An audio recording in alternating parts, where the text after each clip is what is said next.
हाँ जी गाइस, तो स्टार्ट करते हैं हमारे नेक्स्ट क्वेश्चन के साथ में। तो यहाँ पर पूछने की कौन सा स्टेटमेंट एक्यूरेटली यहाँ पर रिफ्लेक्ट कर रहा है लीगल फ्रेमवर्क जो कि गवर्न करेगा मर्जर्स को इंडिया में। तो मर्जर्स जो होते हैं इंडिया में वो आपके companies act, SEBI act, competition act सभी के थ्रू होते हैं, ठीक है। तो यहाँ पर जैसे आपका कंपनीज एक्ट है वो प्राइमरी लेजिस्लेशन माना जाता है, जिसके अकॉर्डिंग यहाँ पर आपको लिमिट्स बताई जाएंगी, कुछ चीजें बताई जाएंगी कि यहाँ पर आपके लिए कुछ न्यू प्रोविजंस लेकर आए हैं ताकि यहाँ पर आपका फोकस ध्यान दिया जाए कि भाई जो लोग आपको क्रेडिट दे रहे हैं, जो लेंडर्स हैं, उनके इंटरेस्ट का ध्यान रखा जाए। इसे भी माइनॉरिटी शेयर होल्डर्स का ध्यान रखती है।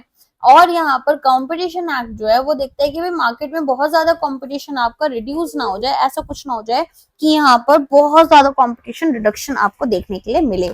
इसके बाद में नेक्स्ट आपके पास में स्टेटमेंट है, ये पूछ रहे हैं कि एक्यूरेटली कौन सा स्टेटमेंट है जो रिफ्लेक्ट कर रहा है लीगल प्रोसीजर। लीगल प्रोसीजर किसमें? यहाँ पर आपका अमेलगमेशन में। अमेलगमेशन क्या था? आपके लिए मर्जर ही था एक तरीके से। तो यहाँ पर आपसे पहला स्टेटमेंट है कि अप्रूवल हो रहा है ड्राफ्ट अमेलगमेशन स्कीम का बाय बीओडी। आपका जो बोर्ड ऑफ डायरेक्टर्स है वो यहाँ पर इसे क्या कर रहे हैं, यहाँ पर इसे वो अप्रूव कर रहे हैं। और ये बोल रहे हैं ये फर्स्ट स्टेप आपका रहेगा। तो एग्जैक्टली होता क्या है अमेलगमेशन में, आप देखोगे कि भाई पहले बोर्ड ऑफ डायरेक्टर्स ही आएंगे, है ना, वो सारा का सारा यहाँ पर आपके लिए ड्राफ्ट को अप्रूव करते हैं। फिर यहाँ पर जो क्रेडिटर्स होते हैं, ठीक है, क्रेडिटर्स से भी आपको कम से कम 90% क्रेडिटर्स जो हैं वो आपको यहाँ पर बता दें कि भाई हमें कोई दिक्कत नहीं है, तभी आप अमेलगमेशन कर पाओगे। फिर ये बोल रहे हैं कि शेयर होल्डर्स और क्रेडिटर्स को हम 15 दिन देते हैं वोटिंग से पहले। तो ऐसा नहीं होता, देखो 15 दिन अगर आप दोगे ना तो 15 दिन तो एक तरीके से बहुत ही कम टाइम हो गया, एटलीस्ट आपको यहाँ पर 30 दिन देने पड़ेंगे, राइट। इसके अलावा यहाँ पर और क्या स्टेटमेंट है, फिर आपसे बोल रहे हैं कि एटलीस्ट 90% जो है इनको अप्रूव करना चाहिए। तो ऑफ कोर्स ये बात सही है कि क्रेडिटर्स जो है 90% यहाँ पर आपको अप्रूवल देंगे। फिर बोल रहे हैं जो एनसीएलटी है वो सैंक्शन कर सकती है एक स्कीम आफ्टर कंफर्मिंग कि ये फेयर और रीजनेबल है जो भी हमारा एमिग्रेशन हो रहा है। तो ये भी करेक्ट है। फिर बोल रहे हैं कि फाइलिंग जो है एनसीएलटी का वो हम रजिस्ट्रार ऑफ कंपनी के साथ में करें, ये नेसेसरी नहीं है। तो भाई क्यों यहाँ पर ये नेसेसरी नहीं होगा, ये ऑफ कोर्स यहाँ पर नेसेसरी है। तो ये स्टेटमेंट इनकरेक्ट हो जाता है। एनसीएलटी के पास में आपको क्या करना होता है, एनसीएलटी से पहले यहाँ पर रजिस्ट्रार ऑफ कंपनी जो है उनके पास में आपको जाना है और जाकर यहाँ पर एक पूरी की पूरी सर्टिफाइड कॉपी प्रोवाइड करनी है एनसीएलटी ऑर्डर की कि हमें यहाँ पर अप्रूवल मिल गया है। नेक्स्ट यहाँ पर companies competition commission of India के बारे में बात हो रही है। ये तो इतना इंपॉर्टेंट है ना, ये यूपीएससी में भी आ चुका है, competition commission of India act कर। तो बेसिकली यहाँ पर आपसे पूछ रहे हैं कि कंपनीज एक्ट के अकॉर्डिंग ये कमीशन जो है ये क्या रोल प्ले करता है। तो ये यहाँ पर इन्वेस्टिगेट करेगा और ब्लॉक करता है वो कॉम्बिनेशंस को जो मार्केट को नेगेटिवली अफेक्ट करें। ऐसा ना हो कि मार्केट से कंपटीशन ही खत्म हो जाए पूरी तरीके से, जो छोटे फर्म्स हैं वो बिल्कुल ही खत्म हो जाएं, ठीक है। तो यहाँ पर डिसकैंसिबल एडवर्स इफेक्ट ना आए, रेलेवेंट कंपटीशन बना रहे इंडिया में, उसके लिए हमारे पास ये कमीशन होता है। तो कोई भी अगर यहाँ पर एक कॉम्बिनेशन जो है वो आपका प्रपोज किया जा रहा है तो सीसीआई का अप्रूवल चाहिए होता है 7 दिन के अंदर अंदर, बोर्ड के अप्रूवल के या फिर यहाँ पर एक्विजिशन एग्रीमेंट को साइन करने के, ठीक है। अगर यहाँ पर आपका कॉम्बिनेशन कंपटीशन को हार्म करेगा तो सीसीआई इसको प्रोहिबिट भी कर देती है। नेक्स्ट क्वेश्चन यहाँ पर है कि भाई कौन सी कंडीशंस हैं जो कि हमें मीट करनी होती हैं for an amalgamated company to qualified for tax benefits in India. अगर हमें टैक्स बेनिफिट्स जो हैं वो चाहिए इंडिया में तो यहाँ पर कौन सी कंडीशन मीट होनी चाहिए।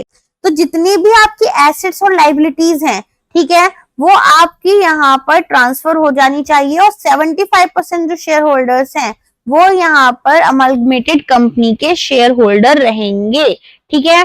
तभी यहाँ पर क्या होगा, तभी यहाँ पर अमालगमेशन जो है वो आपको अलाउ किया जाएगा। तो अमालगमेशन में क्या होगा, यहाँ पर दो या फिर एक या यहाँ पर एक से ज्यादा कंपनीज मर्ज कर जाती हैं किसी भी अनदर एग्जिस्टिंग कंपनी में।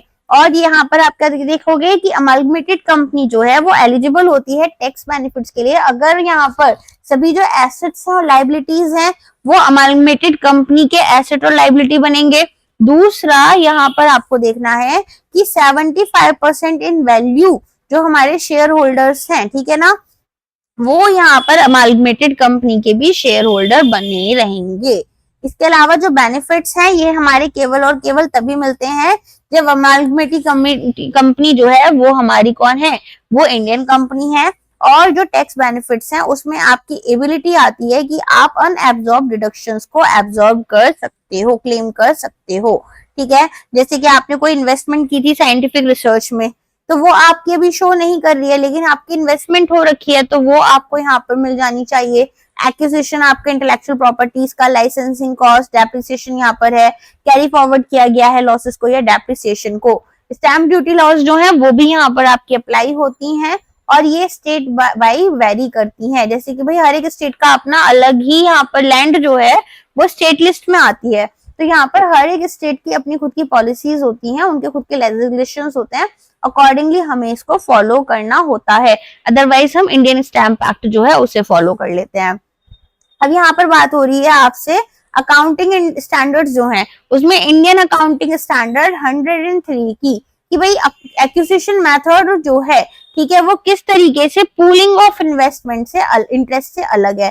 तो सबसे पहले तो आपको पता होना चाहिए जो एक्विजिशन है, यहाँ पर आपको बोला गया है अकाउंटिंग स्टैंडर्ड 103 के अंदर कि जो मर्जर्स और एक्विजिशंस हो रहे हैं उसमें आप दो ही मेथड यूज कर सकते हो, या तो एक्विजिशन मेथड या फिर पूलिंग ऑफ इंटरेस्ट मेथड। तो यहाँ पर क्या होता है, जो एक्विजिशन मेथड है ना वो आइडेंटिफाई करता है कि भाई एक्वायरर है कौन, कौन इसे एक्वायर कर रहा है, और रिकॉग्नाइज करता है एसेट्स को और लाइबिलिटीज को उनकी फेयर वैल्यू पर, जबकि जो पूलिंग मेथड है वो उनको कैरिंग अमाउंट पर रिकॉर्ड कर रहा होता है। राइट, लाइबिलिटीज को आप फेयर वैल्यू पर ले रहे हो यहाँ पर, और जो पूलिंग मेथड है उसमें क्या करते हैं, कैरिंग करते हैं अमाउंट को। ठीक है, अमाउंट्स जो है वो हमारी कैरिंग अमाउंट्स के अकॉर्डिंग जाती हैं। तो पेमेंट अगर आपकी कैश या एसेट में हो सकती है, टेकिंग ऑन लाइबिलिटीज आपकी, या फिर यहाँ पर आप ओनरशिप इंटरेस्ट जो है वो इशू कर सकते हो, या फिर इन सब में सभी का कॉम्बिनेशन। तो एक बिजनेस कॉम्बिनेशन आप में यहाँ पर जो एक्वायरर है वो कंट्रोल गेन कर लेता है ओवर अनदर बिजनेस। ठीक है, इंड एस यहाँ पर क्या करता है, अकाउंटिंग देखता है कि भाई बिजनेस कॉम्बिनेशन किस तरह से हो रहे हैं, मर्जर्स एंड एक्विजिशन देखता है। तो एक्विजिशन यहाँ पर आपके सभी कॉम्बिनेशन यूज हो जाएंगे एक्सेप्ट यहाँ पर जहां पर कॉमन कंट्रोल है। जैसे कि यहाँ पर एक्वायरर देखोगे, डिटरमिन करोगे कि भाई एक्विजिशन डेट क्या है, रिकॉग्नाइज करोगे एसेट्स को, लाइबिलिटीज को फेयर वैल्यू पर, और अकाउंटिंग जो है वो आपकी गुडविल या फिर बार्गेन परचेज गेन्स के अकॉर्डिंग होती है। और अगर आपको कॉमन कंट्रोल ट्रांजेक्शंस करने हैं तो पूलिंग जो है इंटरेस्ट मेथड्स की वो यूज करोगे। तो एसेट्स और लाइबिलिटीज जो हैं उन्हें हम रिकॉर्ड करते हैं एट देयर कैरिंग अमाउंट्स, ना कि उनकी फेयर वैल्यू पर। ठीक है, अब यहाँ पर जो एसेट्स एंड लाइबिलिटीज हैं वो हमारी कैरिंग अमाउंट पर जा रही है, कोई भी गुडविल या फिर हमारे पास में न्यू लाइबिलिटीज जो है वो हम रिकॉग्नाइज करते हैं। एडजस्टमेंट्स किस तरह से हो रही है हमारी, एडजस्टमेंट्स यहाँ पर हमारी होती हैं कि भाई हम अपनी अकाउंटिंग पॉलिसीज को अलाइन कर लेंगे, और जो डिफरेंसेस हैं क्योंकि हमारे पास में शेयर एक्सचेंज रेशियोज जो है वो आप देखोगे कि वो थोड़े से यहाँ पर एडजस्ट किए जा रहे हैं रिजर्व्स में। ठीक है, चलो, तो ये डिस्टिंक्शन जो है ये हमारे लिए थोड़ा सा क्रिटिकल हो जाता है। तो कॉमन कंट्रोल ट्रांजेक्शन में पूलिंग ऑफ इंटरेस्ट मेथड है जहां पर कि हम कैरिंग अमाउंट के साथ जाएंगे, फेयर वैल्यू नहीं लेते हैं, गुडविल या लाइबिलिटीज जो है वो हमारी यहाँ पर रिकॉग्नाइज नहीं होती है, न्यू लाइबिलिटीज पुरानी नहीं, और एडजस्टमेंट्स हमारी हो जाती हैं ताकि हम अकाउंटिंग पॉलिसीज के साथ में जा पाए। आपको पता है हमें सेम अकाउंटिंग पॉलिसीज यूज करनी रहती हैं। अब यहाँ पर पूछ रहे हैं इनमें से कौन सा एक टिपिकल रोल नहीं है जो कि इन्वेस्टमेंट बैंकर्स मर्जर्स या एक्विजिशन में प्ले करते हैं। तो उनको हेल्प करना है कंपनी को आइडेंटिफाई करने में कि भाई पोटेंशियल एक्विजिशन टारगेट्स क्या हैं, और मर्जर्स जो है उन्हें अरेंज कराना होता है। डिफेंसिव स्ट्रेटेजीज लेकर आते हैं ताकि कंपनी को हॉस्टाइल टेकओवर से बचा पाए। इसके अलावा फेयर वैल्यू को यहाँ पर डिटरमिन करते हैं ताकि अग्रीड जो होंगे हमारे अग्रीड प्राइसेस के अकॉर्डिंग हम जा पाए। और फाइनलाइज करने के लिए बोल रहे हैं legal contracts between merging firms without legal council, ऐसा नहीं होता। असिस्ट करना फाइनेंशियल डील्स को और एंगेज करना आर्बिट्रेज ऑपरेशंस में। ठीक है, तो यहाँ पर हमें क्या करना है, M&A हमारे लिए डिपार्टमेंट जो है, ठीक है, वो आपके लिए लेकर आते हैं। इन्वेस्टमेंट बैंक्स आइडेंटिफाई करेंगे एक्विजिशन टारगेट्स आपके क्या हैं, पोटेंशियल बायर्स कौन है, और फैसिलिटेट करते हैं सभी डील्स को। यहाँ पर फेयर वैल्यू डिटरमिन करने में हेल्प करते हैं। Defensive strategies against hostile takeovers इसमें भी हेल्प करते हैं। अब यहाँ पर एक क्वेश्चन है आपके पास में कि अगर प्रेजेंट वैल्यू कंपनी ए की, कंपनी बी की और कंबाइंड एंटिटी की इस तरह से है तो मर्जर का बेनिफिट क्या होता है। तो हमने देखा था मर्जर में क्या होता है कि भाई आपकी जो वैल्यू है ए की और वैल्यू है बी की, ठीक है, वो हमेशा कम होती है आपकी ए बी की वैल्यू से, तभी हम मर्जर करते हैं, ठीक है। हाँ जी दोस्तों, तो यहाँ पर फर्म एम है जिसकी वैल्यू जो है वो 180 करोड़ रुपीज है, और यहाँ पर फर्म एन है जिसकी वैल्यू जो है यहाँ पर 45 करोड़ रुपीज है, और इनका एक प्रपोज मर्जर है जहाँ पर जो कंबाइंड एंट्री है वो 240 करोड़ रुपीज देगा इनको। अब ये बोल रहे हैं कि जो फर्म एम है इसने ऑफर किया 55 करोड़ रुपए फर्म एन को कि भाई हम आपको 55 करोड़ रुपए में एक्वायर करेंगे। तो नेट प्रेजेंट वैल्यू हमें यहाँ पर बतानी है फर्म एम की। अब देखो क्या होता है, सबसे पहले तो बेनिफिट देखोगे कितना बेनिफिट हो रहा है, तो 240 करोड़ की फर्म बन जाएगी, और यहाँ पर ऑलरेडी कितने की थी, 180 प्लस 45 करोड़ रुपीस की थी, ठीक है। तो कितना बेनिफिट हुआ आपको, 15 करोड़ रुपए हुआ। अब यहाँ पर क्या देखते हो कि भाई फर्म एन जो है वो है एक्चुअली 45 करोड़ रुपीस की, तो उनको कितना दे रही है एम, 55, तो कितना फायदा हुआ इनको, 10 करोड़ रुपए का फायदा हुआ। अब अगर मैं बात करूं हमारे फर्म एम के उससे पर्सपेक्टिव से, तो आप क्या देख रहे हो कि भाई यहाँ पर आपके पास में कितना अमाउंट दिया है आपने, यहाँ पर आपको जो बेनिफिट है वो 15 करोड़ रुपए का है, और जो आपने एक्स्ट्रा कॉस्ट दिया वो कितनी दी है, 10 करोड़, तो ये कितना हो गया, 5 करोड़ रुपीस। तो जो एनपीवी है वो हमारी क्या हो जाएगी, वो हो जाएगी हमारी 5 करोड़ रुपए। नेक्स्ट क्वेश्चन पर आओ, मार्केट प्राइस दे रखा है, नंबर ऑफ शेयर्स दे रखे हैं, ठीक है, मार्केट वैल्यू ऑफ फर्म दे रखी है। अब आपसे बोल रहे हैं कि भाई ये जो सिनर्जीज है, सिनर्जीज कैसे निकालना था कि भाई वैल्यू ए की क्या है, वैल्यूएशन बी की क्या है, वो हमेशा ज्यादा होती है आपकी वैल्यूएशन जो ए बी एक मर्ज्ड एंटिटी होती है।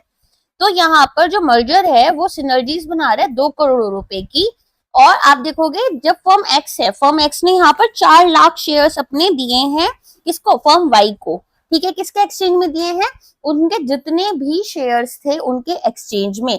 तो what is the net present value of the two firm x. तो यहाँ पर देखो सबसे पहले क्या है, सबसे पहले हमें देखना होगा कि हमारे पास में कौन सी फर्म किसके साथ मर्ज हो रही है, एक्स वाई के साथ मर्ज हो रही है। अच्छा, अब कौन सी फर्म बड़ी है, फर्म एक्स आपकी बड़ी है, और फर्म वाई को यहाँ पर उसने क्या ऑफर किया है, उसने ऑफर किया है कि भाई तुम्हारे यहाँ पर 8 लाख शेयर हैं, लेकिन हम तुमको कितने शेयर देंगे, 4 लाख शेयर्स देंगे। तो प्रेजेंट वैल्यू इनकी है 30 करोड़ रुपए फर्म एक्स की, ठीक है, और इसकी है 4.8 करोड़ रुपीस। चलो अब सिनर्जी बेनिफिट इनको कितना हो रहा है, 2 करोड़ रुपीस का यहाँ पर सिनर्जी बेनिफिट हो रहा है जैसा दे रखा है क्वेश्चन में। अब आगे देखो क्या करोगे, यहाँ पर प्रेजेंट वैल्यू ए की, बी की और बेनिफिट तीनों मिलाकर कैसे करते हैं, वी ए वी बी हमें पता है, और वी ए बी का जो हमारा डिफरेंस आ रहा है, इन दोनों का जो डिफरेंस है वो हमें पता है ना। तो यहाँ से वी ए बी निकालने के लिए क्या करोगे, आप उस डिफरेंस को ऐड कर दोगे, बेनिफिट को ऐड कर दिया, तो कंफर्म फर्म वैल्यू आपकी कितनी आ गई, 36.8 करोड़ रुपीस आ गई। अब क्या करना है, कितने शेयर्स दिए जा रहे हैं वाई को, शेयर्स दिए जा रहे हैं आपके यहाँ पर 4 लाख शेयर्स, ठीक है, और वैसे कितने थे, फर्म वाई में 8 लाख शेयर्स थे, तो भाई 4 लाख शेयर्स तो हमने आपको दे दिए। टोटल शेयर्स पोस्ट मर्जन कितने रह जाएंगे हमारे पास में, तो इनके पास थे 25 लाख शेयर्स, किसके पास, एक्स के, और वाई को यहाँ पर जो है वाई के 4 लाख शेयर्स रह गए, है ना, बाकी बचे वो 4 लाख हमने दे दिए। तो यहाँ पर आपका आंसर क्या बना, 4/29 बना। आगे देखो, अब कॉस्ट आपको निकालनी है, कॉस्ट कैसे निकालोगे कि भाई ट्रू कॉस्ट कितनी है, तो प्रेजेंट वैल्यू ए बी की कितनी है मर्ज्ड एंटिटी की, माइनस प्रेजेंट वैल्यू आपकी केवल बी की कितनी है। तो यहाँ पर alpha into PV A B क्या आया था, अभी निकाला है हमने 36.8 आया आपका, तो 36.8 से इसको मल्टीप्लाई करोगे, फिर माइनस क्या करोगे, माइनस यहाँ पर जो इसकी वैल्यू थी, पीवीबी की वैल्यू हमें 4.8 करोड़ दे रखी है ना, उसको माइनस कर देंगे, आ गया। अब यहाँ पर ये क्या बन जाता है, एनपीवी टू एक्स बन जाता है, बेनिफिट माइनस कॉस्ट, कि भाई यहाँ पर इतनी इसकी कॉस्ट है, इतना बेनिफिट हुआ, तो ओवरऑल जो हमें कॉस्ट पड़ी है वो 0.8 करोड़ पड़ी है। अच्छा, कल मैंने ना आप लोगों को मॉड्यूल ए का पार्ट 2, सॉरी मॉड्यूल सी का पार्ट 1 दिया था, उसमें बहुत सारे फॉर्मूले हैं, ठीक है, प्लीज एक बार ना कोशिश करना खुद से उनको पेपर पर लिखने की।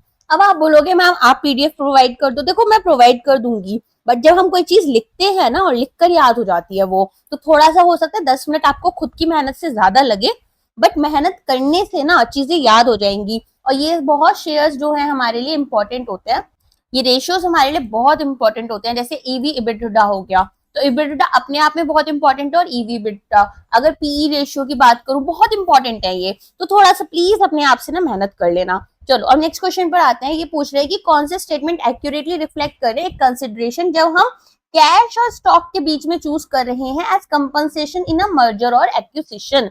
जब हम मर्जर्स करते हैं या एक्विजिशंस करते हैं, तो यहाँ पर ओवर वैल्यूएशन अगर बायर के स्टॉक की हो जा रही है, तो इससे क्या होगा, हमें फिर यहाँ पर स्टॉक कंपनसेशन देनी पड़ती है मोर, ठीक है। अब ये हमारे लिए मोर फेवरेबल होती है देन कैश। तो देखो अब यहाँ पर एक कंपनी को डिसाइड करना है कि भाई कैसे कंपनसेट करना है फॉर एन एक्विजिशन, तो यहाँ पर कैश या स्टॉक क्या देना चाहिए। तो ओवर वैल्यूएशन अगर आपकी हो रही है, तो एक्वायरिंग कंपनी जो एक्वायर कर रही है दूसरी कंपनी को, अगर इसके यहाँ पर स्टॉक्स जो है, एक्वायरिंग कंपनी के स्टॉक्स जो है वो ओवर वैल्यूड है, तो स्टॉक की जगह आप क्या करोगे सॉरी, यहाँ पर स्टॉक को यूज करोगे इंस्टेड ऑफ कैश, ताकि यहाँ पर आप स्ट्रेटेजिकली चीपर ऑप्शन को यूज करो। टैक्सेस की बात करें तो कैश पेमेंट्स भी आपकी टैक्सेबल होती है। यहाँ पर एक ऑप्शन में आपको अवॉइड करने के लिए बोला है टैक्सेशन के, कि भाई कैश दोगे तो टैक्स अवॉइड हो जाता है, तो ऐसा भी नहीं है। स्टॉक कंपनसेशन जो है जनरली इमीडिएटली टैक्सेबल नहीं है, लेकिन होती दोनों ही है, ठीक है। तो यहाँ पर अगर आप कोई शेयर्स खरीदते हो, तो आपको शॉर्ट टर्म या long term capital gain tax देना पड़ता है ना, तो टैक्सेबल तो दोनों है। फिर रिस्क और रिवॉर्ड शेयरिंग की बात करें, तो यहाँ पर कैश का मतलब है कि सेलर एग्जिट कर गया है बिजनेस से, लेकिन अगर शेयर्स आप उन्हें दे रहे हो, शेयर्स का मतलब क्या है, आप उन्हें ओनरशिप दे रहे हो, ओनरशिप दोगे तो रिस्क भी मिलेगा और रिटर्न्स भी मिलेंगे, ठीक है। डिसिप्लिन की बात करें तो यहाँ पर एक्वायरर्स जो होते हैं वो ज्यादा केयरफुल और सिलेक्टिव होते हैं जब कैश यूज करते हैं, ठीक है। तो यहाँ पर सक्सेस रेट्स भी थोड़े से हाई मिलते हैं। नेक्स्ट क्वेश्चन है, आपसे बोल रहे कौन सा यहाँ पर एक की लिमिटेशन है ऑफ यूजिंग बुक वैल्यू पर शेयर। जब आप बुक वैल्यू यूज करोगे तो inflation, time value of money, technology का ऑब्सोलीट होना, ये सारी चीजें तो आती नहीं है ना। तो यहाँ पर बस वही बात है कि आपके करंट सेंटिमेंट्स नहीं दिखा रहा, तो ये इकोनॉमिक वैल्यू नहीं दिखा पाता है due to subjective accounting policies, या फिर यहाँ पर एक सेकेंड, और ये जो इम्पैक्ट है मॉनेटरी इन्फ्लेशन का, ये भी एलिमिनेट कर रहा है। लेकिन हमारी अगर बात करें कि भाई 100% कर रहा है, तो हाँ 100% ही एक तरीके से कर देता है, बट ऑफ कोर्स अगर की लिमिटेशन में सबसे इंपॉर्टेंट क्या है कि इकोनॉमी, ये तो हमें मालूम ही है, ठीक है, कि बुक वैल्यू यूज कर रहे हैं तो ये वाली प्रॉब्लम आएगी, बट ऑफ कोर्स यहाँ पर हमारी सब्जेक्टिव अकाउंटिंग पॉलिसीज भी होती है, ठीक है। तो आई थिंक यहाँ पर ना हमारी दोनों ही चीजें आ जाएंगी, सी और डी दोनों ऑप्शंस करेक्ट है, अकेले सी आंसर आपका करेक्ट नहीं होगा, यहाँ पर डी भी आपका आंसर करेक्ट रहेगा। ओके चलो नेक्स्ट क्वेश्चन पर आते हैं। अब यहाँ पर बात हो रही है कि वैलिड लिमिटेशन क्या है अर्निंग पर शेयर यूज करने का। अब देखो अर्निंग पर शेयर में हमारे पास क्या होता है, यहाँ पर आपको शेयर्स की बात हो रही है। अब शेयर कैसे कैसे आपका अफेक्ट होता है खुद सोचो, मार्केट में कुछ हुआ, जरा सा कोई छोटा मोटा वॉर हो गया, कुछ हो गया, ठीक है, तो भी अपन देखते हैं कि भाई शेयर मार्केट डाउन हो गया, है ना। तो यहाँ पर एग्जैक्टली हमारे पास में जो मार्केट प्राइस है, अर्निंग पर शेयर निकालने के लिए हम मार्केट प्राइस को यूज करते हैं, करेंट मार्केट प्राइस को, अब वो इफेक्ट करता है हमारी अर्निंग्स को। तो ये कहीं ना कहीं डिस्टॉर्टेड होता है, क्यों, क्योंकि कोई टेम्पररी या वन टाइम ऐसे इवेंट हुए और अकाउंट नहीं कर रहा है फ्यूचर अर्निंग पोटेंशियल यहाँ पर, ठीक है ना। आगे जाकर भी आपको कुछ ना कुछ फ्यूचर में क्या प्रॉब्लम्स आ सकती हैं, उनको ये देखता नहीं है। अब अगर हमें ईपीएस कैलकुलेट करना है, तो आप क्या देखोगे कि अक्वायरर का ईपीएस 10 रुपए है, टारगेट ईपीएस आपका 5 रुपए है, एक्सचेंज रेशियो क्या होगा, एक्सचेंज रेशियो काफी इंपॉर्टेंट होता है, इसे याद रखना, ठीक है। एक्सचेंज रेशियो, स्वैप रेशियो, कुछ भी बोल सकते हैं इसको, तो एग्जाम में आ चुका है ईपीएस के ऊपर क्वेश्चन। तो ग्रोथ डिस्पैरिटी जो है उसे इग्नोर कर दिया जाता है, ये यहाँ पर जो डिफरेंसेस हैं आपके ग्रोथ रेट में of earnings between two firms, उनको कहीं ना कहीं यहाँ पर इग्नोर कर रहा है, ठीक से नहीं दिखा रहा। सिनर्जी कंसिडरेशन नहीं लेकर चलता है कि भाई अगर मर्जर्स हो गए तो आपको क्या फायदा हो सकता है, रिस्क यहाँ पर ये अकाउंट नहीं कर चलता है। वन टाइम इवेंट्स की अगर हम बात करें तो ईपीएस जो है वो नॉन रिकरिंग फैक्टर्स जैसे विंडफॉल गेन्स हो गया, टैक्स बेनिफिट्स हो गए, लेबर स्ट्राइक्स हो गए, इनको कंसिडर नहीं करके चलता है, ठीक है ना, इनसे एक बार आपको लॉस हुआ, अब आपने तभी तभी कंसिडर किया, तो ये नहीं है कि भाई हमें एक ही बार तो ये लॉस हो रहा है तो हम ठीक से निकालें चीजें। तो कहीं ना कहीं यहाँ पर जो वैल्यूज हैं वो छोटे छोटे इवेंट्स को भी कंसिडर कर चलती हैं। नेक्स्ट क्वेश्चन है, आपसे पूछे पोटेंशियल ड्रॉबैक क्या है जब हम मार्केट प्राइस पर शेयर यूज कर रहे हैं। मार्केट प्राइस क्या, अगेन करेंट मार्केट प्राइस होगा। अब करेंट मार्केट प्राइस अगेन आप क्या देख रहे हो कि जो भी करेंट सिचुएशन चल रही है मार्केट में उनके अकॉर्डिंग जाएगा। तो ये बोल रहे हैं कि ये हमेशा अंडर वैल्यू करता है, नहीं कभी कभी ओवर वैल्यू भी कर देता है। फिर बोल रहे हैं it does not reflect company risk characteristics, क्या कंपनी की रिस्क कैरेक्टरिस्टिक्स नहीं आती हैं, ऑफ कोर्स आती हैं, बट यहाँ पर पोटेंशियल मैनिपुलेशन हो सकता है, लो ट्रेडिंग वॉल्यूम्स हो सकती हैं, जिसके टाइम पर ये अनरिलायबल हो जाएगा। ठीक है, तो यहाँ पर इस तरह की चीजें आपको देखने के लिए मिल जाती हैं। तो मार्केट प्राइस क्या करता है, इग्नोर यहाँ पर कर रहा है, या फिर कह सकते हो अनरिलायबल हो जाता है, क्योंकि लो ट्रेडिंग वॉल्यूम्स है और आपके पोटेंशियल मैनिपुलेशन देखने के लिए मिल जाती है। तो अगर टारगेट शेयर प्राइस आपका 25 रुपए है और यहाँ पर एक्वायरिंग कंपनी जो है, ठीक है, उनका शेयर प्राइस कितना दे रहे हैं, वो आपको 100 दे रहे हैं, तो रेशियो क्या हो गया, 0.25 हो गया। और ये कब होता है, अगर यहाँ पर आपके दोनों ही शेयर्स जो हैं एक्टिवली ट्रेड कर रहे हैं। अब ये देखो, थिन या नो ट्रेडिंग जो है वो यहाँ पर प्राइसेस को अनरियलाइबल बना देती है। थिन मतलब बहुत लो वॉल्यूम ट्रेडिंग। ओके, ऐसे टर्म्स छोटे छोटे इंपॉर्टेंट हो जाते हैं, एग्जाम में आ जाते हैं, फिर थोड़ा सा कंफ्यूजन देखने के लिए मिल जाता है। अब नेक्स्ट यहाँ पर बात हो रही है डिविडेंड डिस्काउंट वैल्यू के ऊपर। तो डिविडेंड डिस्काउंट आपके पास एग्जाम में भी क्वेश्चन आ चुका है, तो इसको अच्छे से याद कर लेना। तो यहाँ पर अपन से पूछा जा रहा है, ये सब हम लोग लास्ट क्लासेस में कवर कर चुके हैं कि ये रेशियोज कैसे होते हैं। अभी बस आपको लिमिटेशंस के बारे में पूछ रहे हैं, इसकी क्या लिमिटेशन है।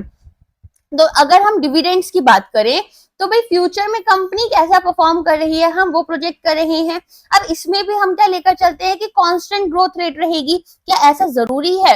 तो यहाँ पर हमें बहुत ही रिलायबल एस्टिमेशन चाहिए होता है फ्यूचर डिविडेंड स्ट्रीम्स का, विच मे नॉट बी पॉसिबल। हमने देखा था ना, जी जो था ग्रोथ रेट हमारा, तो डिविडेंड डिस्काउंट वैल्यू पर शेयर इन्होंने क्या बोला है कि देखो, अगर यहाँ पर ये आपके लिए प्रेजेंट वैल्यू निकाल रहे हैं कि एक्सपेक्टेड फ्यूचर डिविडेंड्स जो है उनकी यहाँ पर प्रेजेंट वैल्यू क्या होगी, तो हम यहाँ पर क्या करते हैं, इसको डिटरमिन करते हैं एक्सचेंज रेशियो को इसके थ्रू। तो कैसे कर रहे हो, एडी जो है वो यहाँ पर आपके पास में एक्वायरर्स डीडी वैल्यू आ गई, एडीडी बोल दो इसको, टारगेट डीडीडी जो है वो आपकी क्या है, 50 रुपए है, तो एक्सचेंज रेशियो आप यहाँ पर निकाल लोगे। ठीक है, चलो अब यहाँ पर आपके पास आता है एक न्यूमेरिकल, कंपनी ए है कंपनी बी है, दोनों ही यहाँ पर मर्ज करना चाहती हैं और फाइनेंशियल डिटेल्स दे रखी हैं डिस्काउंटेड कैश फ्लो मेथड के according. Firm equity, number of equity shares, ठीक है, टोटल फर्म वैल्यू आपको दे रखी है। अब डीसीएफ बेस्ड एक्सचेंज रेशियो है, जहां पर आपको क्या करना है, number of companies A share to be offered for each share of company B.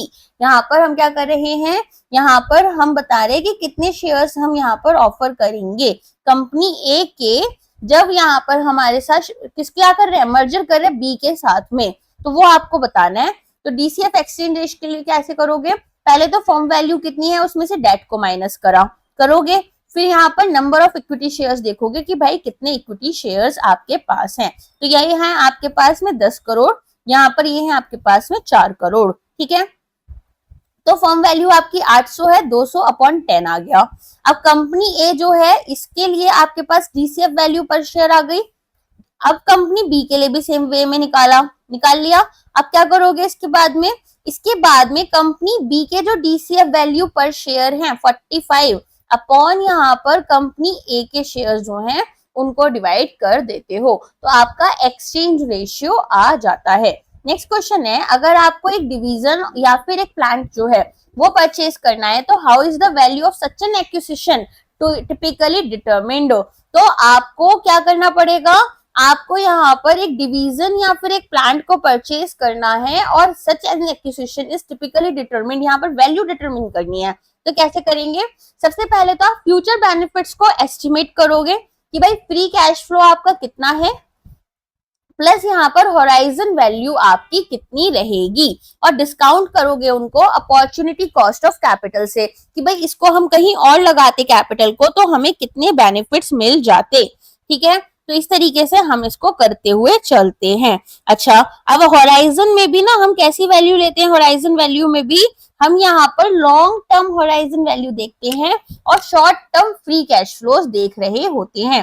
Horizon value क्या होती है, टर्मिनल वैल्यू जो होती है ना, या फिर हमारी कॉन्टिन्यूइंग वैल्यू जो होती है, ठीक है, उसको भी हम बोल देते हैं, राइट। तो यहाँ पर अपन क्या देखते हैं, यहाँ पर हम ये देखते हैं कि हमें जो फ्यूचर में कैश फ्लोज होने वाले हैं किसी इन्वेस्टमेंट से या बिजनेस से, वो यहाँ पर कितने हो जाएंगे प्रोजेक्शन पीरियड के बाद में, ठीक है। तो बेसिकली यहाँ पर आपको क्या दिक्कत आती है, इसमें आपको ना होराइजन वैल्यू में एक प्रॉब्लम ये रहती है कि इकोनॉमिक और इंडस्ट्री कंडीशंस हमारी कैसी रहेंगी, तो ये हमारे लिए थोड़ी सी दिक्कत भरी बात होती है।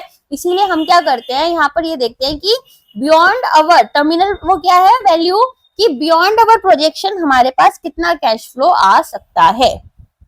आगे समझ में चलो। अब नेक्स्ट क्वेश्चन है मार्केट मल्टीपल मेथड के बारे में। ये बोल रहे हैं जब market multiple method of valuation use कर रहे हैं तो कौन सा बेस्ट स्टेटमेंट जो बेस्ट डिस्क्राइब करेगा कि कैसे एक फर्म या फिर डिवीजन की जो वैल्यू है वो एस्टिमेट करनी चाहिए। तो कैसे करोगे, यहाँ पर सबसे पहले तो यहाँ पर आप एक मल्टीपल निकालोगे। कैसे मल्टीपल निकालना है, अलग अलग कंपनीज, एक इंडस्ट्री जैसे मान लो यहाँ पर एग्रीकल्चर इंडस्ट्री है या फिर फूड प्रोसेसिंग इंडस्ट्री है, तो यहाँ पर उनके लिए अलग अलग फर्म्स होती हैं ए बी सी डी। तो यहाँ पर जो कंपैरेबल फर्म्स हैं इनके थ्रू यहाँ पर एक आप अपना मल्टीपल निकालोगे जो कि एक रेलेवेंट फाइनेंशियल मैट्रिक रहेगा। एक एग्जांपल देख लेते हैं यहाँ पर, अगर कंपनी की जो फर्म्स हैं, ठीक है, कंपैरेबल फर्म्स जो हैं आपकी वो ट्रेड करेंगे 5 इंटू नोपैट के ऊपर, तो यहाँ पर आप क्या करोगे, टारगेट नोपैट आपको 1000 दे रखा है, तो एस्टिमेटेड वैल्यू आपकी 5 इंटू 1000 आ जाएगी, तो 5000 करोड़ आपके पास में आंसर बन जाएगा। तो ये मेथड कब यूजफुल है, जब हमारे पास मार्केट डेटा जो है वो बहुत रिलायबल है और ऐसी सिमिलर फॉर्म्स हमारे पास में अवेलेबल है। फॉर एग्जाम्पल अगर हम कोल्ड ड्रिंक्स की बात करें तो पेप्सी हो गई, कोको कोला हो गई, ठीक है, और यहाँ पर अलग अलग जैसे स्प्राइट, थम्स अप तो शायद आई थिंक उसी से है ना, कोको कोला से है शायद से, आई डोंट नो की बहुत ज्यादा कोल्ड ड्रिंक्स के बारे में, बट एक कंपेरेबल एग्जाम्पल बता रही हूँ। तो यहाँ पर सिमिलर फॉर्म्स को हम लेकर चलते हैं। तो यहाँ पर क्या होता है, यहाँ पर हमारे पास कुछ डिफिकल्टीज भी आ जाती हैं, जैसे कि अब ये पता करना कि ट्रूली कंपैरेबल कंपनीज कौन सी हैं, और यहाँ पर डिस्टॉर्शंस हो सकते हैं अकाउंटिंग प्रैक्टिसेस में, अलग अलग अकाउंटिंग प्रैक्टिसेस यूज कर रही हैं ये कंपनीज, कुछ डिस्टॉर्शन कर दिया इन्होंने, और कंसेप्चुअल फाउंडेशन थोड़े से वीक हो सकते हैं। But of course this is one of the best ways when we have to compare markets, और यहाँ पर हमें मल्टीपल मेथड ऑफ वैल्यूएशन लेकर जाना होता है। नेक्स्ट यहाँ पर बात हो रही है concept of value of control. Concept of value of control कहाँ पर, मर्जर्स और एक्विजिशन में। तो ये बोल रहे हैं कि जो वैल्यू ऑफ कंट्रोल है वो यहाँ पर रिफ्लेक्ट करेगा प्रीमियम जो हमने पे किया है, किसको पे किया है, हमारी मैनेजमेंट राइट्स को अक्वायर करने के लिए, ठीक है, हमने एक्स्ट्रा पैसा दिया होगा वो उसकी बात हो। तो ऑफकोर्स यहाँ पर अगर हमें मैनेजमेंट को पैसा क्यों दिया है, कंट्रोल राइट्स के लिए, है ना, तो यहाँ पर वैल्यू ऑफ कंट्रोल वही आ जाएगा। फिर बोल रहे कंट्रोल अलाउ करता है एक्वायरर को कि वो ऑपरेशनल, फाइनेंशियल और मैनेजरियल इंप्रूवमेंट्स कर पाए। तो डेफिनेटली अगर आपको मैनेजमेंट राइट्स मिल जाती हैं तो यहाँ पर आप अपने अकॉर्डिंग डिसीजंस लेते हो और कोशिश करते हो कि आप अपने हिसाब से फर्म की वैल्यू को बढ़ा दोगे। तीसरा बोल रहे हैं वैल्यू ऑफ कंट्रोल जो है वो, तो जो वैल्यू ऑफ फर्म है अंडर करेंट मैनेजमेंट और value of firm if optimally managed. देखो इस फॉर्मूले में क्या गड़बड़ है पता है, यहाँ पर value of firm under current management जो है ना उसको अपन माइनस करते हैं किसमें से, जो वैल्यू हमारी ऑप्टिमली मैनेज हो रही है। अगर कोई भी फर्म अच्छे से मैनेज हो रही है तो उसकी वैल्यू ऑफ कोर्स ज्यादा होगी ना, तो ये प्लस है और ये यहाँ पर माइनस हो जाएगा। फिर बोल रहे हैं अगर कंपनी जो है वो ऑलरेडी यहाँ पर एफिशिएंटली मैनेज हो रही है तो वैल्यू ऑफ कंट्रोल जो है वो मिनिमल या फिर नेग्लिजिबल होगा। ऑफ कोर्स अगर आप हर चीज बेस्ट कर रहे हो तो यहाँ पर मेरे को कुछ करने का स्कोप ऑब्वियसली कम हो रहा है, सिमिलरली वैल्यू में भी कोई खास डिफरेंस नहीं आएगा। तो ए, बी और डी जो है वो आपके करेक्ट आंसर हो जाते हैं। ठीक है, एक बार देख लेते हैं वैल्यू ऑफ कंट्रोल क्या रिप्रेजेंट कर रहे हैं कि प्रीमियम बायर्स जो है वो विलिंग है कि वो यहाँ पर स्टेटस को वैल्यू प्रोवाइड करेंगे कंपनी को ताकि उन्हें मैनेजमेंट कंट्रोल मिल जाए। अब इस कंट्रोल के साथ में एक्वायरर क्या कोशिश करता है कि जो ऑपरेशंस हैं उनको डी बॉटलनेक करे, उन्हें प्रॉपरली यहाँ पर एफिशिएंटली चलवाए, ना कि यहाँ पर खराब तरीके से। नेक्स्ट आते हैं, कौन सा स्टेटमेंट एक्यूरेटली डिस्क्राइब कर रहा है वैल्यू ऑफ सिनर्जी। तो वैल्यू ऑफ सिनर्जी तो याद हो ही चुका होगा अभी तक, मर्जर्स और एक्विजिशंस में होता है। तो ये बोल रहे हैं ये कॉस्ट रिडक्शन में आ सकता है आपके through economies of scale and shared services. तो ऑफ कोर्स यहाँ पर इसकी वैल्यू तभी तो ज्यादा है क्योंकि इकोनॉमीज ऑफ स्केल देखने के लिए मिलता है, शेयर्ड सर्विसेज देखने के लिए मिलती हैं। ये सब टर्म्स मैं आपको ऑलरेडी समझा चुकी हूँ, जहां पर हमारे पास में बेटर मार्केट पोटेंशियल होता है, चीजें होती हैं, हम ज्यादा और ज्यादा अपना मार्केट टैप कर सकते हैं। फिर synergies can improve market position leading to faster and longer term growth. Of course यहाँ पर इसीलिए मर्जर करते हैं। फिर बोल रहे हैं synergy often leads to higher cost of capital due to complex integration risk. उल्टा होता है, यहाँ पर लोअर कॉस्ट ऑफ कैपिटल आपकी हो जाती है। फिर बोल रहे हैं जो रियलाइजेशन है ऑफ सिनर्जी ये यहाँ पर डिफिकल्ट हो सकता है even though it is conceptually straight forward. तो रियलाइजेशन हमारी सिनर्जी का यहाँ पर डिफिकल्ट बोल रहे हैं। क्या ये डिफिकल्ट होगा यहाँ पर? ऑफ कोर्स यहाँ पर अगर कॉन्सेप्चुअली हम स्ट्रेट फॉरवर्ड चीजें कर रहे हैं तो भी हमारे लिए थोड़ा मुश्किल हो जाता है। Realisation is like we are getting the amount, okay. और यहाँ पर आपके बेनिफिट्स जैसे reduced R&D cost, enhanced competitive advantage. अब मेरे एक कॉम्पिटिटर को ही मैं उन्हें मर्ज कर लिया अपने साथ में, तो यहाँ पर कॉम्पिटिशन कम हो गया, तो ऑफकोर्स यहाँ पर मुझे एडवांटेज मिलेगी। और better use of tax havens, ठीक है। तो ये सारी चीजें आपकी आ जाती हैं, राइट। तो अपन क्या देख रहे हैं यहाँ पर कॉस्ट ऑफ कैपिटल जो है वो रिड्यूस हो जाती है क्योंकि हायर डेट कैपेसिटी अब हमारे पास हो गई। बड़ी फर्म है, ज्यादा डेट लोगे तो भी इंटरेस्ट रेट्स कम लगेंगे, है ना। नेक्स्ट क्वेश्चन है which of the following best describes why valuation in mergers and acquisition is prone to bias। यहाँ पर bias situation हमें क्यों देखने के लिए मिलती है? तो आपको पता है आपके पास में जो बायर्स और सेलर्स होते हैं, ठीक है, वो क्या चाहते हैं? वो चाहते हैं कि उनके जो शेयर होल्डर्स हैं उनको ये डील अच्छी लगे, वो उसके लिए हाँ करते हैं, है ना। तो इसी के लिए यहाँ पर जो डील है उसको यहाँ पर फेयर दिखाने के लिए थोड़ी बहुत बायस, थोड़ी बहुत यहाँ पर ऊपर नीचे चीजें कर दी जाती हैं। तो वैल्यूएशन अगर हम मर्जर्स और एक्विजिशन में करते हैं तो वो यहाँ पर सब्जेक्टिव अजम्पशंस देखने के लिए ज्यादा मिलती हैं, प्योरली ऑब्जेक्टिव चीजें नहीं होती हैं। नेक्स्ट क्वेश्चन है, अब यहाँ पर कुछ केस स्टडीज हमारी शुरू हो जाएंगी। एबीसी लिमिटेड है, एक पब्लिक लिस्टेड कंपनी है। अप्रोच करे जा रहे हैं इनको यहाँ पर large industrial group XYZ corporation. अब यहाँ पर ये शेयर्स नहीं बाई करना चाहते ओपन मार्केट से। XYZ कॉर्पोरेट जो है वो डायरेक्टली नेगोशिएट करते हैं with the promoters of ABC limited और परचेज कर रहे हैं 55% of the total share holding from them in a private agreement. एक पब्लिक लिस्टेड कंपनी है, यहाँ पर इनको अप्रोच करा है XYZ कॉर्पोरेशन ने कि आप अपने शेयर्स मुझे बेच दो, और ये डायरेक्टली बोल रहे हैं कि भाई तुम एक काम करो, यहाँ पर मुझे 55% शेयर्स अपने दे दो, ठीक है। तो अब ये पूछ रहे हैं कि किस तरह का यहाँ पर टेक ओवर जो है वो यूज किया जा रहा है, तो इसे बोलते हैं नेगोशिएटेड एक्विजिशन। नेगोशिएटेड एक्विजिशन में क्या होता है? डायरेक्ट नेगोशिएशन हो रही है किस किस के बीच में? एक्वायरर के बीच में और हमारे major shareholders. Major shareholders कौन हो गए? जिनके पास में 50% या उससे ज्यादा शेयर होल्डिंग है, ठीक है, यूजुअली प्रमोटर्स होते हैं। तो यहाँ पर आपको क्या देखने के लिए मिलता है कि ओपन मार्केट परचेज जो होती है वो एक प्राइवेट अरेंजमेंट है, लेकिन यहाँ पर ऐसा नहीं हो रहा, ठीक है। नेक्स्ट आपसे बोल रही है कौन सा स्टेटमेंट करेक्टली रिप्रेजेंट कर रहा है principle guiding the regulation of takeovers. तो पहला है कि टेक ओवर्स जो है वो यहाँ पर ट्रांसपेरेंटली कंडक्ट होने चाहिए। ऑफ कोर्स ट्रांसपेरेंसी मेंटेन करना जरूरी है ताकि हम लेजिटिमेसी और फेयरनेस दिखा पाए। ऑफ कोर्स यहाँ पर दूसरा बोल रहे हैं इंटरेस्ट जो है माइनॉरिटी शेयर होल्डर्स का उसको प्रोटेक्ट करना है। ऑफ कोर्स करना होता है माइनॉरिटी शेयर होल्डर्स के लिए, सेबी ने भी बोल रखा है अपनी गाइडलाइंस में, तो ये बात भी सही है। तीसरा बोल रहे हैं रेगुलेटरी मैकेनिज्म जो है वो यहाँ पर undue concentration of market power to safeguard competition. तो हमने सीसीआई के बारे में पढ़ा था, तो यहाँ पर हमारी कोशिश क्या होती है कि कंपटीशन एकदम से खत्म ना हो जाए, मार्केट में दिक्कत नहीं आए, राइट।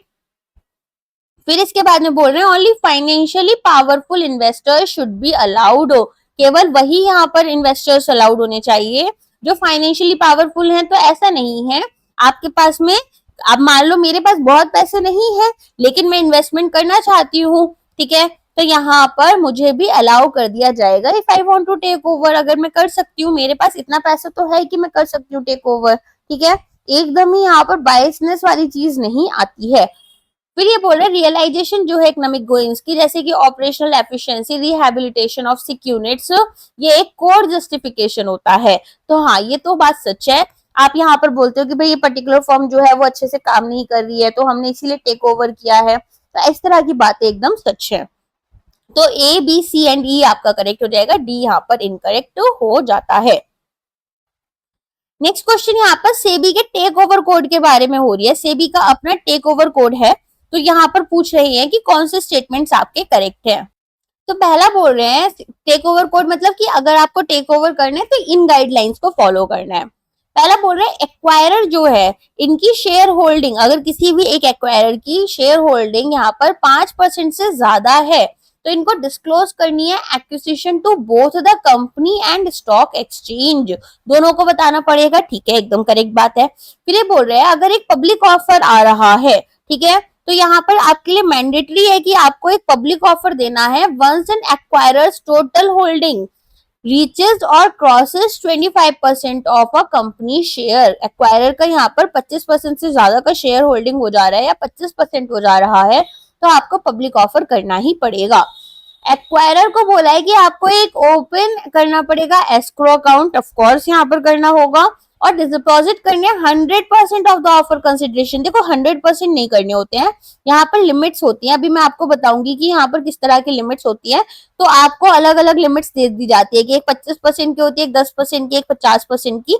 मैं भी बताती हूँ कैसे होता है, ठीक है, जब हम एक्सप्लेनेशन पढ़ेंगे। तो ये आपका स्टेटमेंट इनकरेक्ट है। बोर्ड जो है टारगेट कंपनी का वो यहाँ पर कैपिटल या इशू कर सकता है या फिर एसेट्स को डिस्पोज कर सकता है only after obtaining shareholder approval once a public offer is made. एक बार अगर पब्लिक ऑफर हो जाता है, पब्लिक में आपने शेयर्स को ऑफर कर दिया है, ठीक है, उसके बाद में ही जो बोर्ड है हमारी टारगेट कंपनी का वो कैपिटल को इशू कर सकता है या अपने एसेट्स को डिस्पोज कर सकता है। तो ये भी बात सही है। अगर हम यहाँ पर बात करें क्रीपिंग एक्विजिशन की, तो ये बोल रहे हैं कि क्रीपिंग एक्विजिशन जो होता है वो यहाँ पर एक अक्वायरर को अलाउ कर रहा है कि आप 15 से 75% तक का यहाँ पर शेयर होल्डिंग रखो और क्या करो 5% एडिशनल शेयर्स भी अपने फाइनेंशियल ईयर में रखो without triggering N open offer, बिना किसी ओपन ऑफर को ट्रिगर करे। तो ये स्टेटमेंट भी आपकी करेक्ट है, केवल सी आपका यहाँ पर इनकरेक्ट हो जाएगा। तो ए बी डी एंड ई आपका करेक्ट आंसर है। ठीक है, स्टेटमेंट ए क्या बोल रहे हैं कि डिस्क्लोजर यहाँ पर जरूरी है जब एक एक्वायरर का जो ऑफिस है वो यहाँ पर 5% से ज्यादा होल्डिंग रखता है और हमें रिपोर्ट भी करना होता है to both the company and stock exchange. फिर दूसरा बोल रहे हैं पब्लिक ऑफर तभी ट्रिगर होगा अगर 25% एक्विजिशन थ्रेशोल्ड रखा है। ऑफ कोर्स यहाँ पर 25% के होने पर या फिर उससे ज्यादा होने पर यहाँ पर आपको पब्लिक ऑफर करना पड़ता है।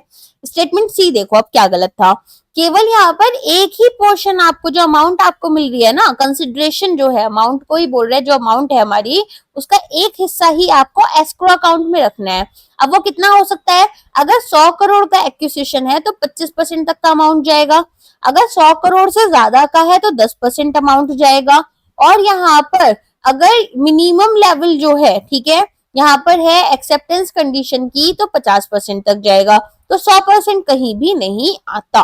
ठीक है, अब एक चीज और देखो, यहाँ पर क्रीपिंग एक्विजिशन की बात करें, क्रीपिंग क्या होता है, creeping is like slow slow slow slow move करना है ना। बहुत सारे इंसेक्ट्स होते हैं ना एकदम स्लो स्लो मूव करते हैं, ऐसे क्रीप करते करते चलते हैं, क्रॉल करते हुए उस पर।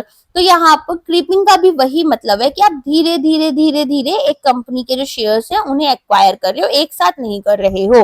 तो कैसे करोगे, 5% शेयर्स हर साल अगर आप कर रहे हो तो वो क्रीपिंग एक्विजिशन के अंडर आ गया। और अगर आप ऐसा कर रहे हो कि भाई हर साल 5% तक के शेयर्स ले रहे हो तो आपको 75% तक भी अगर आपकी होल्डिंग हो रही है तो आपको पब्लिक ऑफर करने की जरूरत नहीं होगी। नेक्स्ट आ जाओ, अब सेबी के टेक ओवर कोड में ये बोल रहे हैं कौन सा यहाँ पर which of the following are used to determine minimum offer price in an open offer for a frequently traded stock. जब कोई ट्रेड आपका स्टॉक फ्रीक्वेंटली ट्रेड होता है तो यहाँ पर आप किस तरीके से मिनिमम ऑफर प्राइस उसका निकालते हो ओपन ऑफर के अंडर। तो पहला बोल रहे हैं जो हाईएस्ट प्राइस अग्री होगा upon in any transaction that triggered the open offer requirement. Open offer कब होगा, जब यहाँ पर 25% तक की आपने क्या की है, शेयर होल्डिंग ले ली है, एक्वायर कर लिया एक ही बारी में, तो ऐसे में जो हाईएस्ट प्राइस आपने अग्री किया था, और जो दूसरा बोल रहे हैं कि जो वॉल्यूम वेट एवरेज है price paid by the acquirer और persons acting in concert during the last 52 weeks before the public announcement, public में अनाउंसमेंट नहीं हुई थी, उससे पहले पहले एक साल के अंदर यहाँ पर वॉल्यूम वेटेड एवरेज प्राइस कितना था जो आपके एक्वायरर्स ने या फिर उन लोगों ने जो कि कॉन्सर्ट में बेसिकली यहाँ पर एक्विजिशन वगैरह के में पार्टिसिपेशन कर रहे हैं, उन्होंने यहाँ पर पे किया था, उसका एवरेज प्राइस निकाल लो। फिर तीसरा बोल रहे हैं हाईएस्ट प्राइस, तो जो भी यहाँ पर पे किया गया है किसी शेयर्स के लिए बाय द एक्वायरर और persons in concert during the last 26 week before the public announcement. तो देखो यहाँ पर क्या बोल रहे हैं कि जो यहाँ पर अगर कोई भी ऐसे इंसान है जिसने यहाँ पर एक्विजिशन के लिए कंट्रोल लिया है या फिर जो एक्वायरर है, उन्होंने कौन सा हाईएस्ट प्राइस पे किया है 26 वीक के अंदर, मतलब पिछले 6 महीने में, ठीक है। फिर यहाँ पर डी में क्या बोल रहे हैं, डी में बोल रहे हैं कि जो volume weighted average market price है फॉर 60 ट्रेडिंग डेज, 2 महीने के लिए, ठीक है, 2 महीने से ज्यादा ही जाएगा 60 trading days, prior to the public announcement on the stock exchange with the highest trading volume of the target company share, जो भी यहाँ पर 60 ट्रेडिंग डेज के अंडर पब्लिक अनाउंसमेंट से पहले पहले आपका volume weighted average market price था, ठीक है, उसमें हाईएस्ट ट्रेडिंग वॉल्यूम देखते हो, ठीक है, तो ये वाला स्टेटमेंट भी आपका करेक्ट हो जाता है, राइट। अब ई में क्या बोल रहे हैं, एवरेज बुक वैल्यू और इंडस्ट्री ट्रेडिंग मल्टीपल्स जो है for of peer companies in the same sector regardless of trading frequencies of the shares. तो बुक वैल्यू आपके कब यूज होती है, यूजुअली जब हम एक ही बार में चीजें कर रहे हैं, वरना तो हम क्या करते हैं, अगर कॉन्टिन्यूसली ट्रेड कर रहे हैं तो हम करेंट मार्केट प्राइस लेकर जाते हैं, बीएफएम में भी बताई थी वाली बात। तो यहाँ पर अगर आप नॉन मतलब बहुत ज्यादा फ्रिक्वेंटली चीजें नहीं हो रही है, स्लोली यहाँ पर आप कर रहे हो, कभी कभार कर लिया ट्रेडिंग, तो उस टाइम पर यहाँ पर आप एवरेज बुक वैल्यू और इंडस्ट्री ट्रेडिंग मल्टीपल्स को यूज करते हो, इसलिए ई आपका गलत हो गया, बाकी सारे स्टेटमेंट एकदम करेक्ट है। ओके, ये जो है ये नंबर्स याद कर लेना, वॉल्यूम वेटेड एवरेज प्राइस आप या तो 52 वीक्स का देखोगे या फिर यहाँ पर आप ओवर 60 डेज देखते हो, एंड क्या देखोगे इसमें ऑन द स्टॉक एक्सचेंज देखते हैं विद हाईएस्ट ट्रेडिंग वॉल्यूम, वरना हाईएस्ट प्राइस पेड जो आपका है 26 वीक के अंडर। ये नंबर्स आपके लिए क्वेश्चन आ सकता है, और सेबी का टेक ओवर कोड है, तो जैसे आरबीआई की गाइडलाइंस इंपॉर्टेंट होती है बैंक्स के लिए, सेबी का टेक ओवर कोड या सेबी की जो कोड्स है गाइडलाइंस है वो इंपॉर्टेंट हो जाती है इस तरह के क्वेश्चंस में। अब आ जाओ, Holcim through a complex series of transactions acquired significant control over Ambuja Cements and ACC Limited, ठीक है, इन्होंने सिग्निफिकेंट कंट्रोल ले लिया, यहाँ पर एक 40% स्टेक लिया गया ACIL लिमिटेड में वाया इट्स मॉरिशियस सब्सिडरी, इसकी मॉरिशियस में कोई सब्सिडरी थी उसके थ्रू इन्होंने 40% स्टेक ले लिया, और यहाँ पर प्रेफरेंस शेयर्स मिले इनको, एंड यहाँ पर प्रेफरेंशियल अलॉटमेंट हुई, तो इनका स्टेक जो है वो भी इंक्रीज हो गया। लेटर जो हॉलकिम है और ACIL है, इन्होंने ओपन ऑफर दिया to acquire more shares of ACC के और ज्यादा शेयर्स लेने के लिए, अल्टीमेटली यहाँ पर कंट्रोल ले लिया 2022 में। अब यहाँ पर 2022 में अडानी ग्रुप आया और इसने बोला कि दोनों अंबुजा सीमेंट्स और ACC जो है, तो यहाँ पर उन्होंने कितने में लिया है, ये 6.4 बिलियन में लिया है। अब आपसे पूछे कौन सी एक्विजिशन स्ट्रेटजीज जो है वो यूज नहीं की गई हैं, ठीक है, तो सबसे पहले प्रेफरेंशियल अलॉटमेंट हुआ, ऑफ कोर्स हुआ। अगर हम बात करें प्रेफरेंस शेयर्स यहाँ पर लिए गए थे तो इनको इशू किया गया था, तो क्यूमुलेटिव रिडीमेबल प्रेफरेंस शेयर्स थे यहाँ पर आपके लिए, ठीक है। ओपन ऑफर ऑफ कोर्स किया गया है, हमने देखा ही था कि एक ओपन ऑफर यहाँ पर हुआ है, तो ओपन मार्केट परचेज जो है ये नहीं की गई थी। प्रेफरेंशियल अलॉटमेंट यहाँ पर हुआ था, ऑफ कोर्स हुआ था, ACIL ने शेयर्स जो है हॉलकिम्स को दिए थे, तो अपनी सब्सिडरी को फाइनेंस का एक्विजिशन जो है ACC का उसको फाइनेंस करने के लिए दिए थे। और ओपन ऑफर की अगर हम बात करें तो ओपन ऑफर जो है वो शेयर होल्डर्स जो थे ACC के उनको किया गया at 370 rupees per share. Open market purchase यहाँ पर हमने नहीं देखा था कि भाई कोई भी शेयर्स जो है वो डायरेक्टली ओपन मार्केट ट्रांजेक्शंस के थ्रू किए गए थे। नेक्स्ट क्वेश्चन है, which of the following is a pre-offer anti-takeover defense that grants existing shareholders the right to buy securities that convert into acquirers stock on favourable terms. अब आपको पता है हमारे पास में अलग अलग तरह के एंटी टेक ओवर डिफेंस होते हैं। एंटी टेक ओवर डिफेंस क्या है? कोई कंपनी है जो कि यहाँ पर मतलब एक होता है ना ईगो इशू के थ्रू यहाँ पर या फिर बहुत ही ज्यादा हॉस्टाइल वे में टेक ओवर करना चाहती है। अब जो कंपनी टेक ओवर होगी वो खुद को बचाने के लिए यहाँ पर अलग अलग स्ट्रेटेजीज अपनाती है।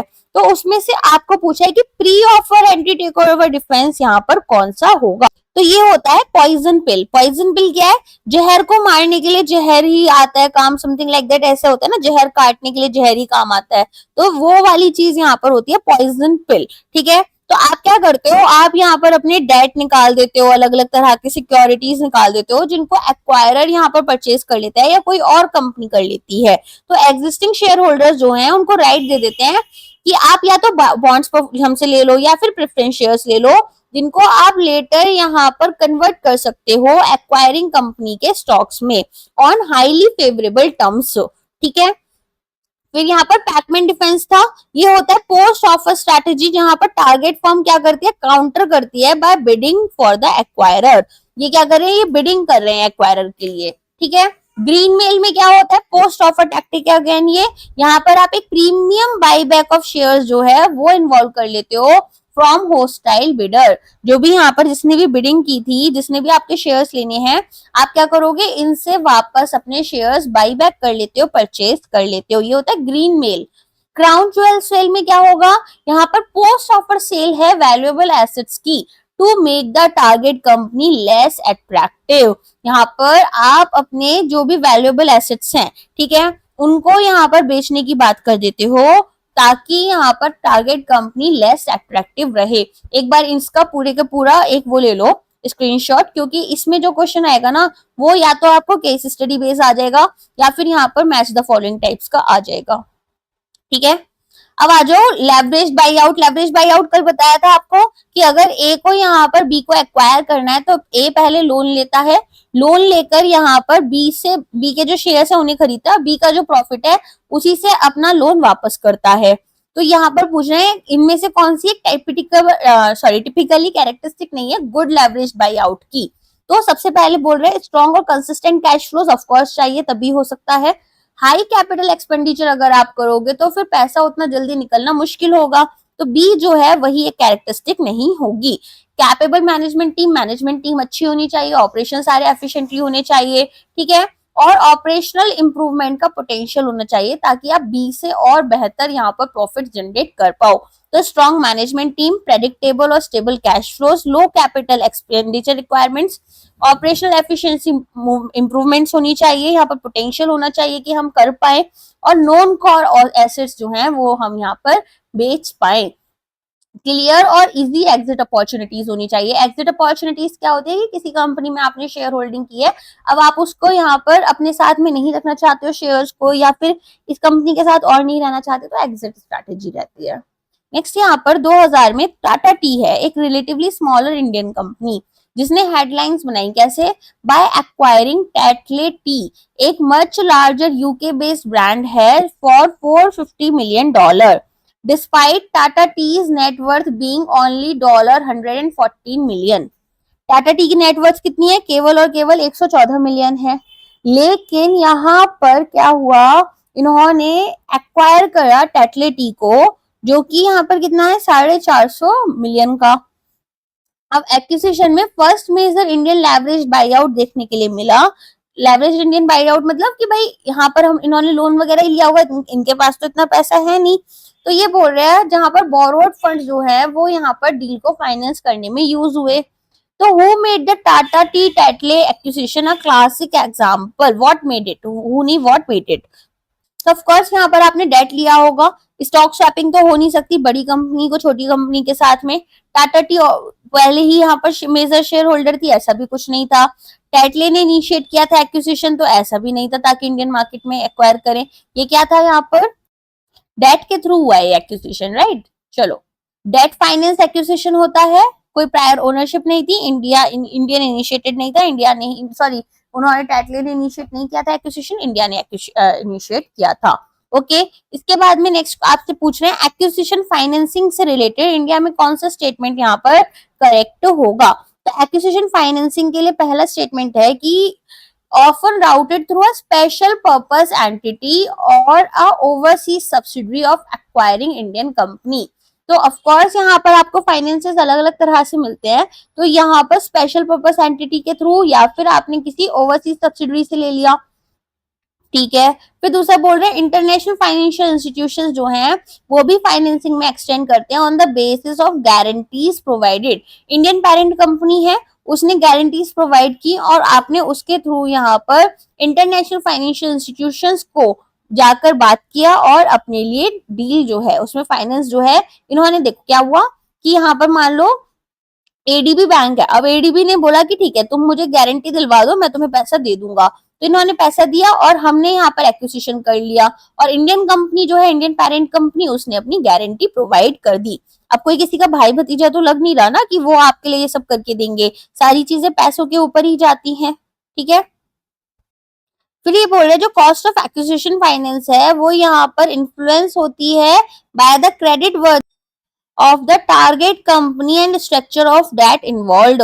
तो कॉस्ट ऑफ फाइनेंस में हम क्या देखेंगे कि भाई इक्विटी कितनी दे रखी है, डेट कितना है, प्रेफरेंस शेयर्स कितनी है ना, और यहाँ पर जो कंपनी है उसकी क्रेडिट वर्दीनेस कैसी है, ऑफ कोर्स ये भी देखा जाएगा, स्ट्रक्चर ऑफ डेट क्या है ये भी देखा जाएगा। Acquisition loans are always limited to a maximum of 3 times the acquirer's EBITDA. ये 3 times मैक्सिमम नहीं होता, 3 से 6 टाइम तक का होता है, ठीक है। तो यहाँ पर जो एक्विजिशन लोन्स होते हैं वो आपको जो दिए जा रहे हैं वो आपके एबिटा से 3 to 6 टाइम्स तक ही हो सकते हैं। इंडियन बैंक्स को बोल रहे हैं कि प्रोहिबिटेड है from providing acquisition financing through their overseas branches. तो ऐसा तो हमने कहीं नहीं पढ़ा है, ये स्टेटमेंट इनकरेक्ट हो जाएगा।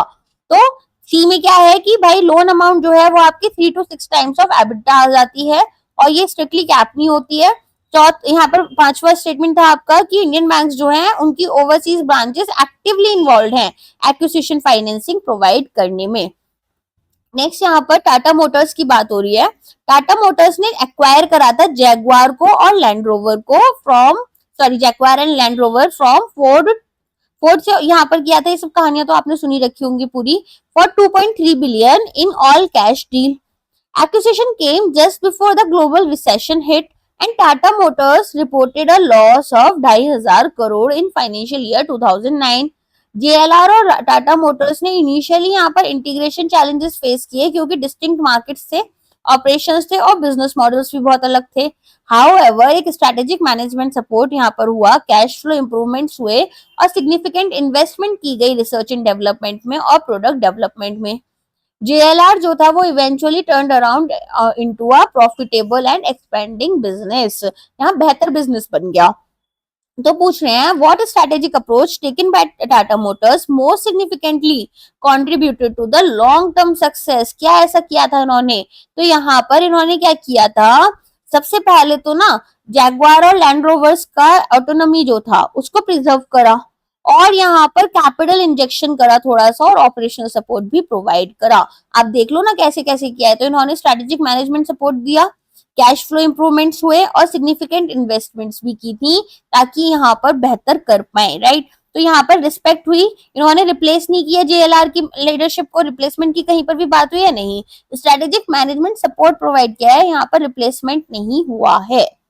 नेक्स्ट क्वेश्चन है रैशनले क्या होता है फॉर बिजनेस अलायंस इज यहाँ पर। तो रैशनले का मतलब होता है प्रॉपर अच्छे गुड रीजंस क्या होते हैं, क्या यहाँ पर आपने दिमाग लगाया होगा, क्यों किया होगा आपने ऐसा कि बिजनेस अलायंसेस बनाए हैं। तो पहला बोल रहे स्ट्रेटेजिक अलायंस जो होती है वो कंपनीज को हेल्प करती है कि आप इमर्जिंग मार्केट्स में एंटर करो और कैसे करोगे, जो लोकल पार्टनर्स डिस्ट्रीब्यूशन नेटवर्क है इसको यहाँ लेवरेज कर कर। तो ये स्टेटमेंट करेक्ट है।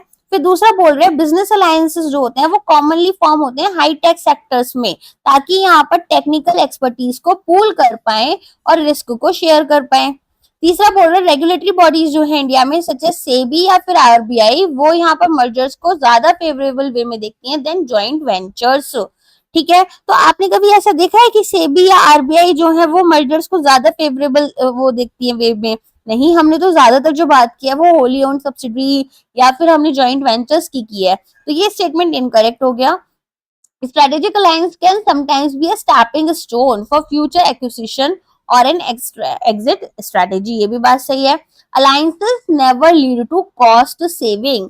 क्यों भाई? कॉस्ट सेविंग तो होती है अलायंसेस करोगे तो आप, ठीक है, क्योंकि यहाँ पर फिर क्या होता है, बहुत अच्छा कोऑर्डिनेशन होता है. इवन बहुत सारे ना इन्वेस्टर्स जो इंडिया में इन्वेस्ट करना चाहते हैं वो पहले अपनी स्ट्रेटेजिक अलायंसेस बनाते हैं और फिर इंडिया में इन्वेस्ट करने आते हैं. तो ये स्टेटमेंट तो एकदम इनकरेक्ट है.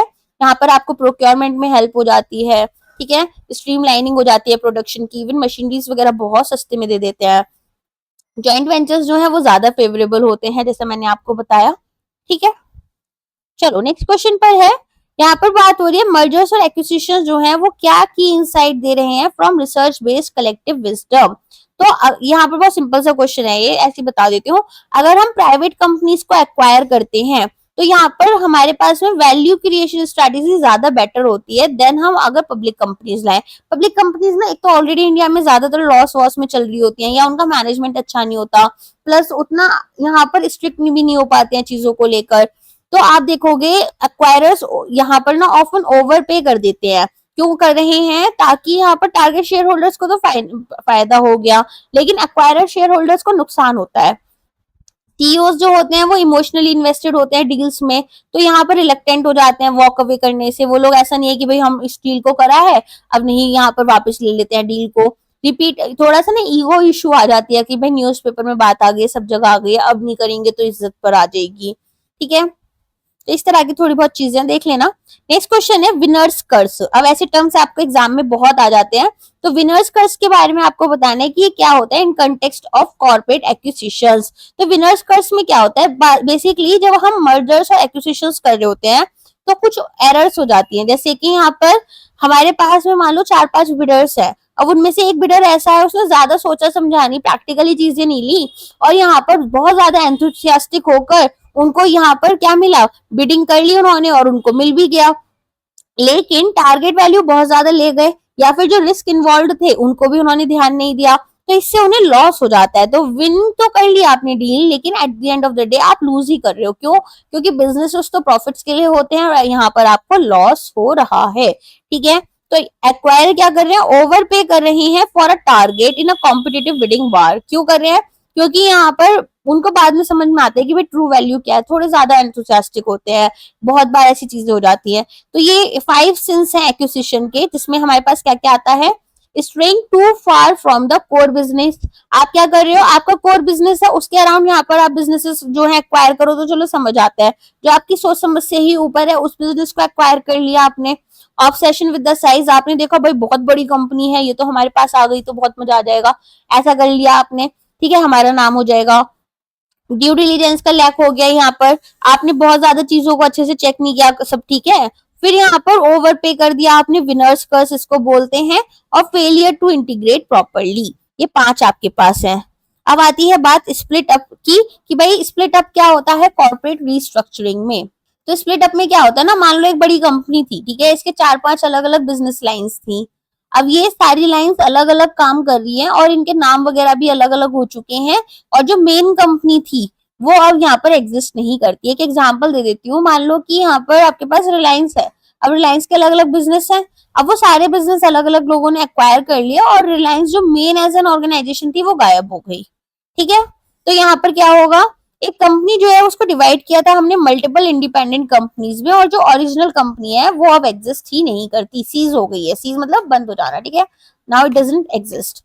तो स्प्लिट अप में क्या होगा, एंटायर पेरेंट कंपनी को हमने डिवाइड कर दिया 2 या 2 से ज्यादा इंडिपेंडेंट कंपनी एंटिटीज में.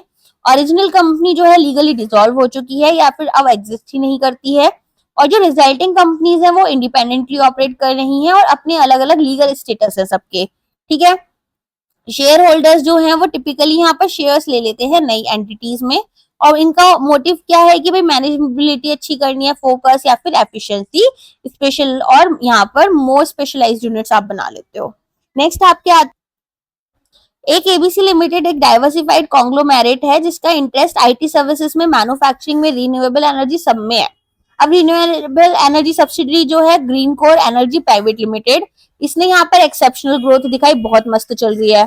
करेंटली कमांड कर रही है एक higher valuation than the other segments, यहाँ पर वैल्यूएशन भी इसकी अच्छी है. एबीसी ने डिसाइड किया कि अब ये जो इसके शेयर होल्डर्स हैं उनको भाई बताएंगे, अनलॉक करेंगे वैल्यूज को, 25% ग्रीन कोर का बेच देंगे इक्विटी थ्रू एन आईपीओ। अब 75% जो है वो रिटेन कर लेंगे। ग्रीन कोर जो है अब यहाँ पर एक सेपरेट लिस्टेड एंटिटी बन गई है जिसका खुद का बोर्ड है, लेकिन एबीसी लिमिटेड जो है स्टिल यहाँ पर मेजर डिसीजंस ले रही है। जैसे टाटा मोटर्स है, टाटा मोटर्स या टीसीएस आपको मिल जाते हैं, अलग से लिस्टेड है, और यहाँ पर लेकिन जो टाटा ट्रस्ट है वही मेजर शेयर होल्डर है। तो पूछ रहे हैं what type of company restructuring has ABC limited implemented by taking green core public while retaining control. तो इसे बोलते हैं equity curve of out. Equity carve out में क्या करते हो आप, यहाँ पर एक कंपनी है और कंपनी को यहाँ पर बेसिकली पूरी की पूरी एक कंपनी का अलग हिस्सा निकाल दिया आपने, उसका जो भी ओनरशिप थी, मैनेजमेंट थी, सब कुछ एकदम अलग कर दिया। तो पार्शियल स्टेक आपने बेच दिया है थ्रू आईपीओ एंड यहाँ पर जैसे एबीसी ने किया है, ठीक है। तो इससे आपको कैश इनफ्लो हो गया। अगर हम बात करें रिटेंशन की तो भाई यहाँ पर 75% तो आप ही के पास है, 25% आपने बेच भी दिया तो अभी भी आप मेजर शेयर होल्डर ही हो, ठीक है। और यहाँ पर एक सेपरेट लीगल एंटिटी बन जाती है जिसको पब्लिकली ट्रेड किया जा रहा है और लीगली डिस्टिंक्ट एंटिटी है ये। नेक्स्ट अगर बात करें यहाँ पर पार्शियल सेल ऑफ की, जिसको हम स्लम्प सेल भी बोलते हैं, ठीक है, इस पर से भी क्वेश्चन आ चुका है तो ये भी इंपॉर्टेंट है। तो यहाँ पर क्या होता है, यहाँ पर हम कोई भी बिजनेस यूनिट जैसे बिजनेस लाइन्स हैं अलग अलग किसी भी कंपनी की, या फिर जो उसके एसेट्स हैं उनको एक कंपनी से दूसरे में भेज देते हैं, ठीक है। तो कुछ ही पार्ट जो है हमारे ऑपरेशंस का वो दूसरी तरफ चला जाता है। तो यहाँ पर आप क्या देखोगे, एक पार्शियल सेल ऑफ या फिर एक स्लम्प सेल जो है, इसमें एक कंपनी सेल कर देगी इसके कुछ पार्ट ऑफ ऑपरेशंस जैसे कि डिवीजन, एसेट्स या बिजनेस यूनिट दूसरी कंपनी को। तो जो सेलर है, ठीक है, वो यहाँ पर एक फॉर्म ऑफ कॉन्ट्रैक्शन कर रहे हैं और जो बायर हैं वो यहाँ पर एक्सपेंशन कर रहे हैं, ठीक है। ये हो गए सेलर, छोटा कर दिया कंपनी को, और ये हो गए बायर जिन्होंने अपना एक्सपेंड कर दिया ऑपरेशंस। तो यहाँ पर आपके लिए एक एग्जांपल है कि कोरोमंडल फर्टिलाइजर्स ने अपनी सीमेंट डिवीजन को इंडियन सीमेंट लिमिटेड में बेच दिया। नेक्स्ट आपके पास है क्या मोटिव्स हैं फॉर एसेट सेल ऑफ। हम एसेट सेल ऑफ कर क्यों रहे हैं, कोई सामान बेचते हो तो पैसा मिलता है, तो सबसे पहले तो आपको कैपिटल रेस करना होगा तब ऐसा होगा।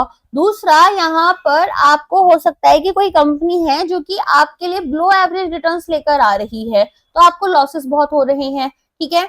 यहाँ पर आप नॉन कोर यूनिट्स जो हैं उनको बेच रहे हो ताकि भाई अपने जो कोर ऑपरेशंस हैं उनको बेटर कर पाओ, यहाँ पर ऑपरेशनल फोकस दे पाओगे और स्ट्रेटेजिक अलाइनमेंट कर पाओगे।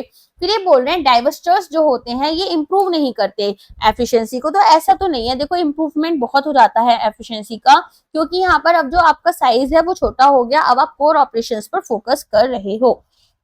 Companies might divest a business if its value as a standalone unit or under different ownership is greater।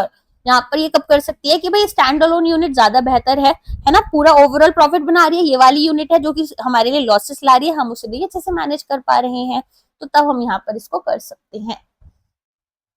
Next question है फाइनेंशियल इवैल्यूएशन आप कैसे करते हैं एक सेल ऑफ के।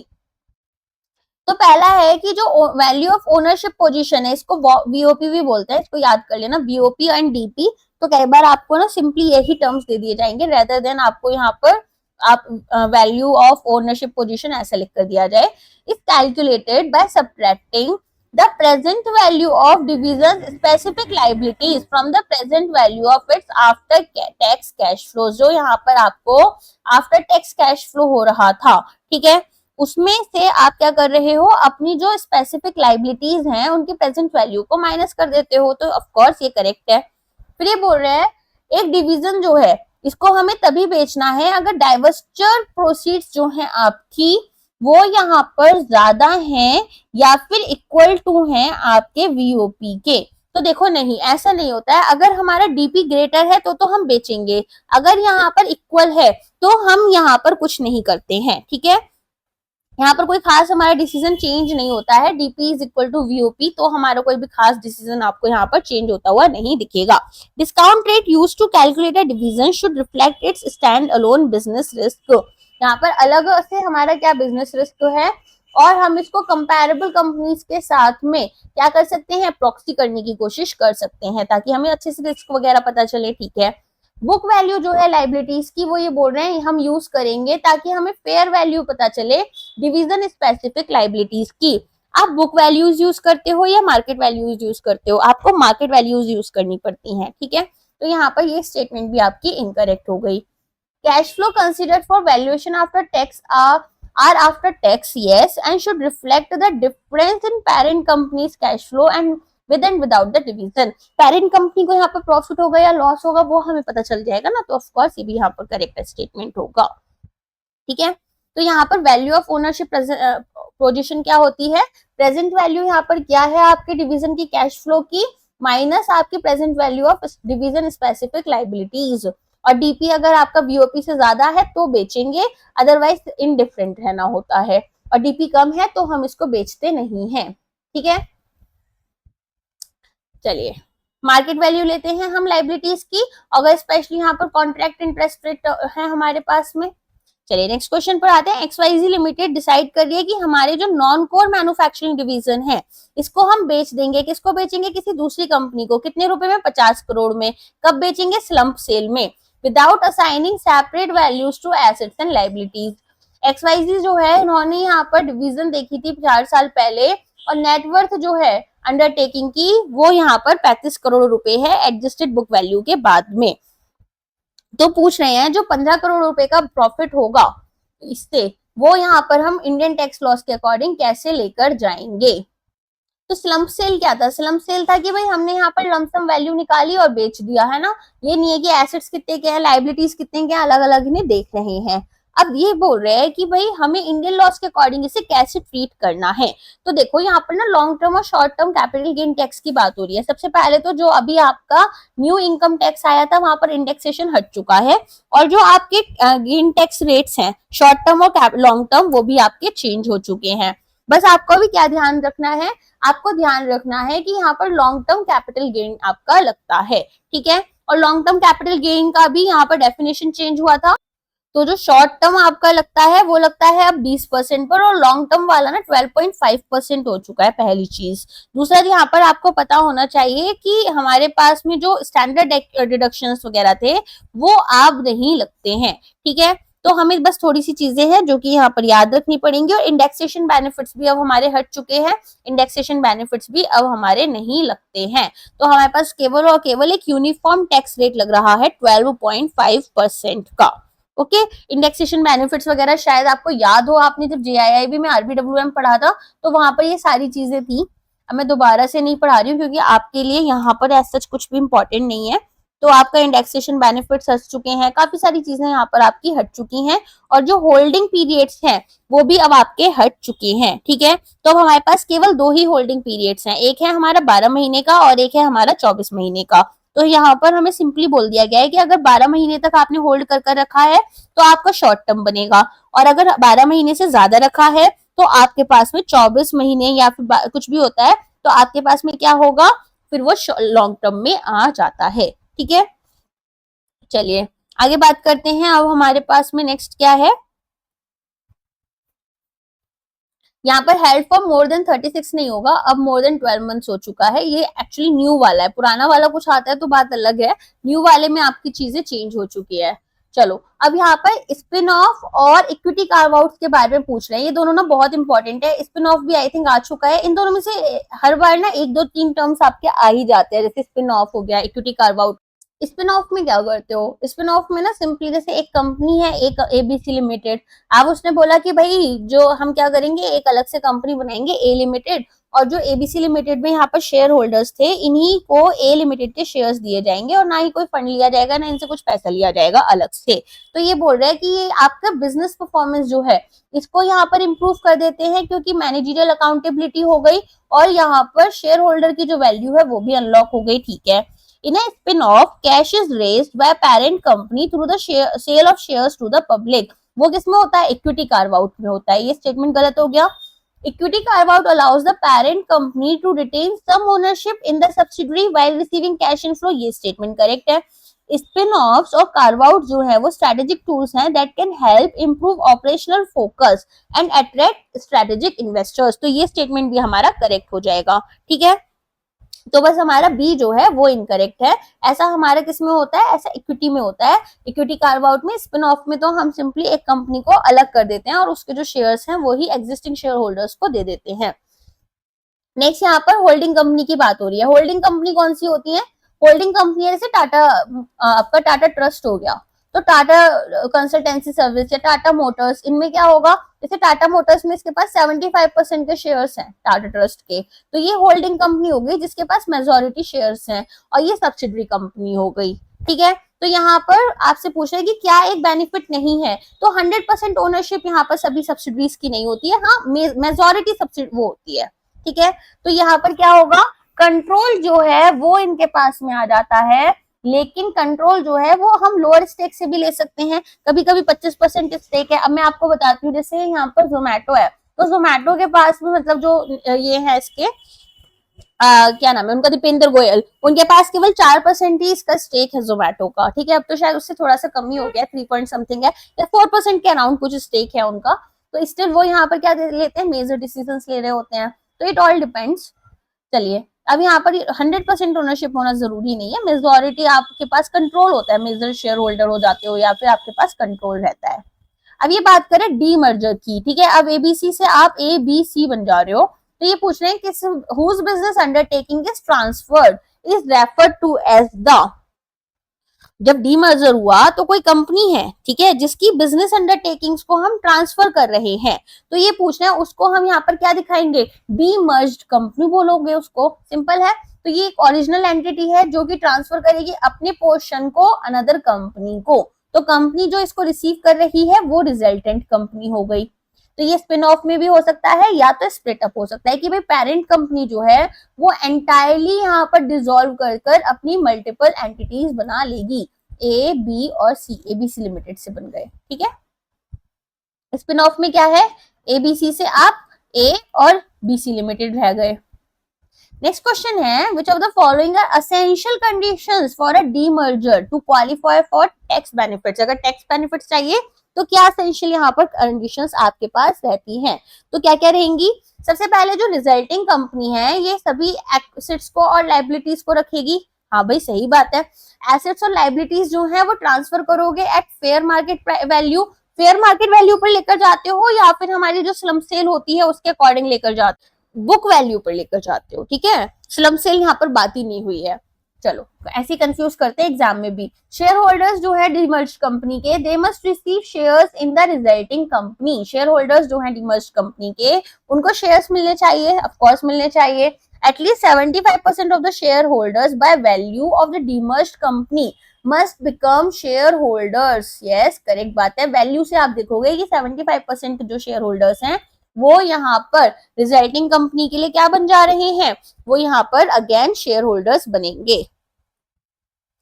नेक्स्ट यहाँ पर डील स्ट्रक्चरिंग प्रोसेस की बात हो रही है आपके कॉर्पोरेट वैल्यूएशन में, तो ये बोल रहे हैं कि क्या इसका प्राइमरी ऑब्जेक्टिव रहता है कि हम डील स्ट्रक्चरिंग कर रहे हैं ताकि यहाँ पर हमारा जो रिस्क है उसको भी अच्छे से शेयर कर पाए और जो गोल्स हैं उनको भी। ठीक है, तो यहाँ पर गोल जो है डील स्ट्रक्चरिंग का वो सिंपली है कि आप अलोकेट करोगे रिस्क और रिस्पॉन्सिबिलिटीज, जबकि एंश्योर ये भी करना है कि स्ट्रेटेजिक और फाइनेंशियल ऑब्जेक्टिव दोनों ही पार्टीज के मीट हो। ठीक है, नेक्स्ट आपसे पूछ रहे हैं विच of the following best illustrates the complexity involve in deal structuring during a merger. जब कोई मर्जर हो रहा है, ठीक है, तो ये बोल रहे हैं न्यू एम्प्लॉयज चाहिए, भाई हो सकता है पुराने ही काम कर लें। How to integrate cultural values, ये सब बाद में आता है आपका। Managing multiple approvals, financing sources और इंडिपेंडेंट चॉइसेस, ये सारी चीजें आप देखते हो। ठीक है, तो यहाँ पर आपके पास में ये सारी चीजें इन्वॉल्व होती हैं। नेक्स्ट है कि which of the following are relevant considerations when selecting an acquisition vehicle and designing for post closing organization। जब आप यहाँ पर एक्विजिशन व्हीकल डिसाइड कर रहे हो कि भाई ये पर्टिकुलर कंपनी है जो कि हमारे लिए स्पेशल पर्पस की तरह यूज करेगी और ये सारी चीजें हमें कराएगी, तो ऐसी सिचुएशन में आप क्या चीजें लेकर चलोगे। एक तो मैनेजमेंट कंट्रोल किसके पास है, ease of assimilation into the existing system, tax efficiency देखोगे, स्कोप देखोगे, पर्सनल लाइबिलिटी का, कॉस्ट यहाँ पर क्या लग रही है ऑर्गेनाइजिंग दिस व्हीकल, और ईज क्या है ट्रांसफरिंग ओनरशिप, ये तीनों चीजें आप देखोगे। अब आ जाओ चौथे पर, गवर्नमेंट शेयर होल्डिंग की बात हो रही है यहाँ पर, तो ये हम नहीं देखते हैं। ठीक है, तो मैनेजमेंट कंट्रोल और ईज ऑफ इंटीग्रेशन जो है वो हमारे बायर के एग्जिस्टिंग सिस्टम के अकॉर्डिंग आ जाना चाहिए। टैक्सेशन और स्कोप क्या है इंडिविजुअल रिस्पॉन्सिबिलिटीज का या पर्सनल लाइबिलिटी पार्टनरशिप में, वो सारी चीजें देखी जाती हैं। लीगल स्ट्रक्चर देखा जाता है। कॉस्ट और फॉर्मेलिटी देखी जाती है, हम किस तरीके से यहाँ पर एक्विजिशन व्हीकल को ऑर्गेनाइज करेंगे और ईज कितनी है हमें ट्रांसफर करने में ओनरशिप। नेक्स्ट क्वेश्चन है, एबीसी लिमिटेड जो है वो एक स्मॉल प्राइवेटली हेल्ड फर्म है इंडिया में जो कि कंसीडर कर रही है succession planning as its founder plans to retire. इसके जो फाउंडर हैं वो रिटायर होना चाहते हैं। रेदर देन कि यहाँ पर किसी एक्सटर्नल सेल बायर को ये सेल करें, फाउंडर चाहते हैं कि रिवॉर्ड करें लॉन्ग सर्विंग एम्प्लॉइज को, एंश्योर करें बिजनेस कंटिन्यूटी को और बेनिफिट करें टैक्स एडवांटेजेस से। तो कंपनी इवैल्यूएट करिए डिफरेंट एक्विजिशन व्हीकल्स को।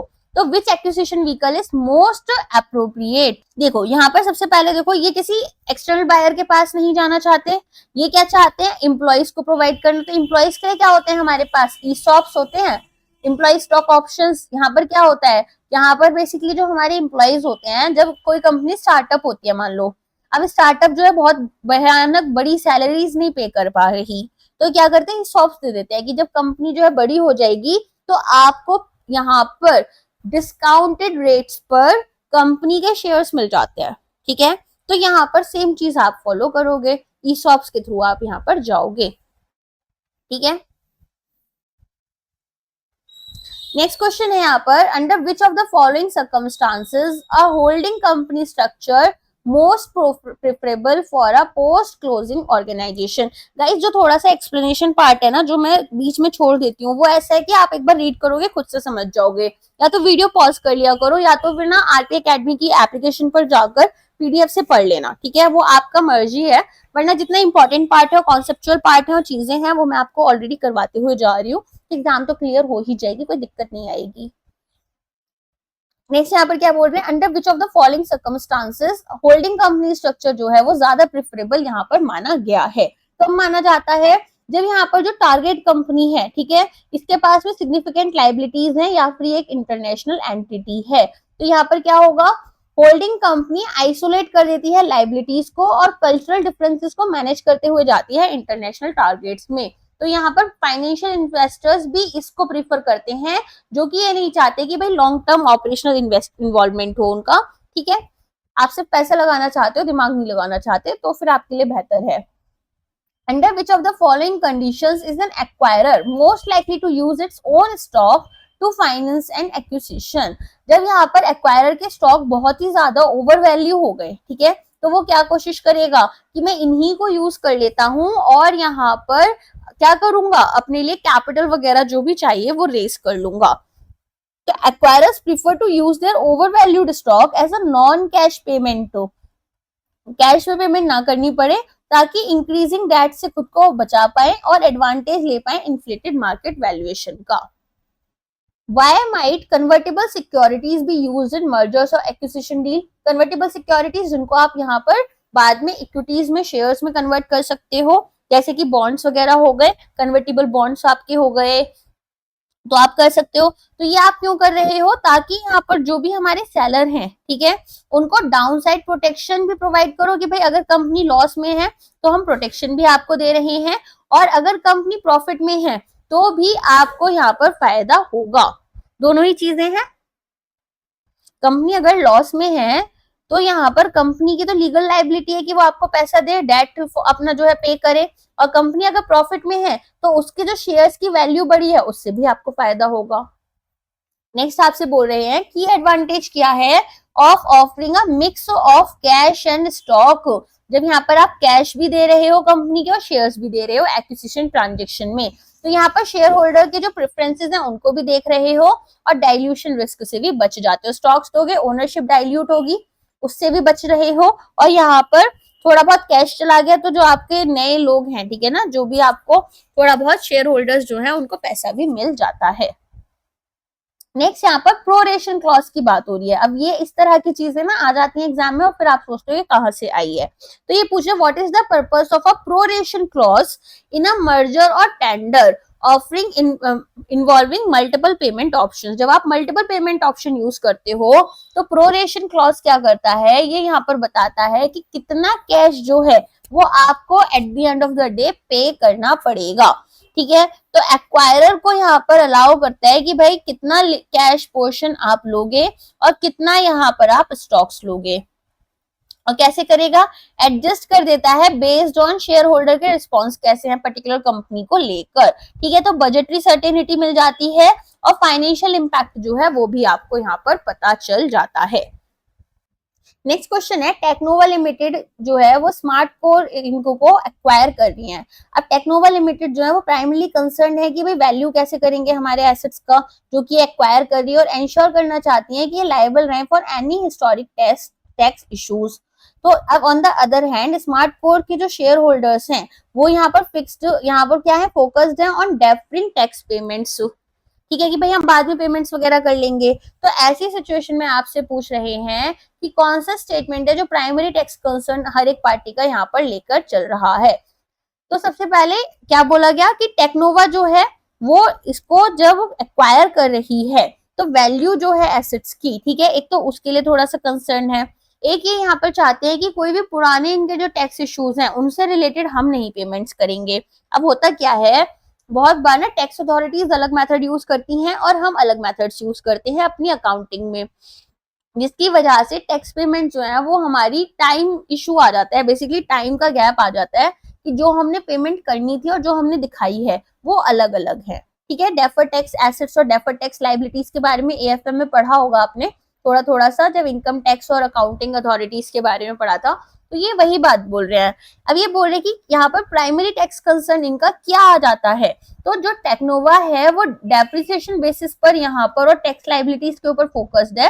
स्मार्ट कोर जो है वो टैक्स डेफरल के ऊपर फोकस्ड है कि भाई मुझे यहाँ पर जो भी टैक्सेस पे करने हैं वो बाद में पे करें जब ये डील हो जाए, ताकि मुझे वो टैक्स ना देना पड़े। और ये चाहते हैं कि भाई ऐसा ना हो मुझे अभी से ये टैक्सेस वगैरह पे करने पड़े जो इनके पुराने, मैं क्यों पे करूं। चलिए अब नेक्स्ट है, एक मर्जर हो रहा है फार्मा मैक्स और बायोलाइन का, जिसमें 90% जो यहाँ पर परचेज कंसिडरेशन है वो कैश में पे की जा रही है। डील यहाँ पर एक डायरेक्ट मर्जर की तरह निकल कर आई है और शेयर होल्डर का अप्रूवल जो है वो ले लिया गया है दोनों साइड से। अब इसे टैक्स पर्पस से हम कैसे ट्रीट करेंगे, तो आप क्या कर रहे हो, आप कैश में यहाँ पर पेमेंट कर रहे हो, मेजरली 90% पेमेंट आपकी कैश में हो रही है। ठीक है, तो यहाँ पर एक टैक्सेबल ट्रांजेक्शन है बिकॉज कंसिडरेशन जो है वो मेनली आपकी कैश में होगी।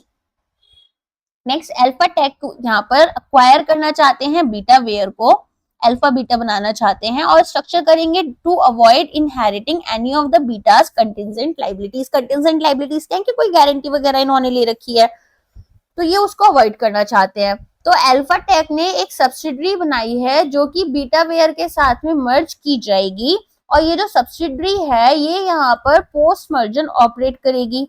डील जो है वो एंटायरली कैश में हुई है। तो what type of merger is being used and how will it be treated for tax purpose.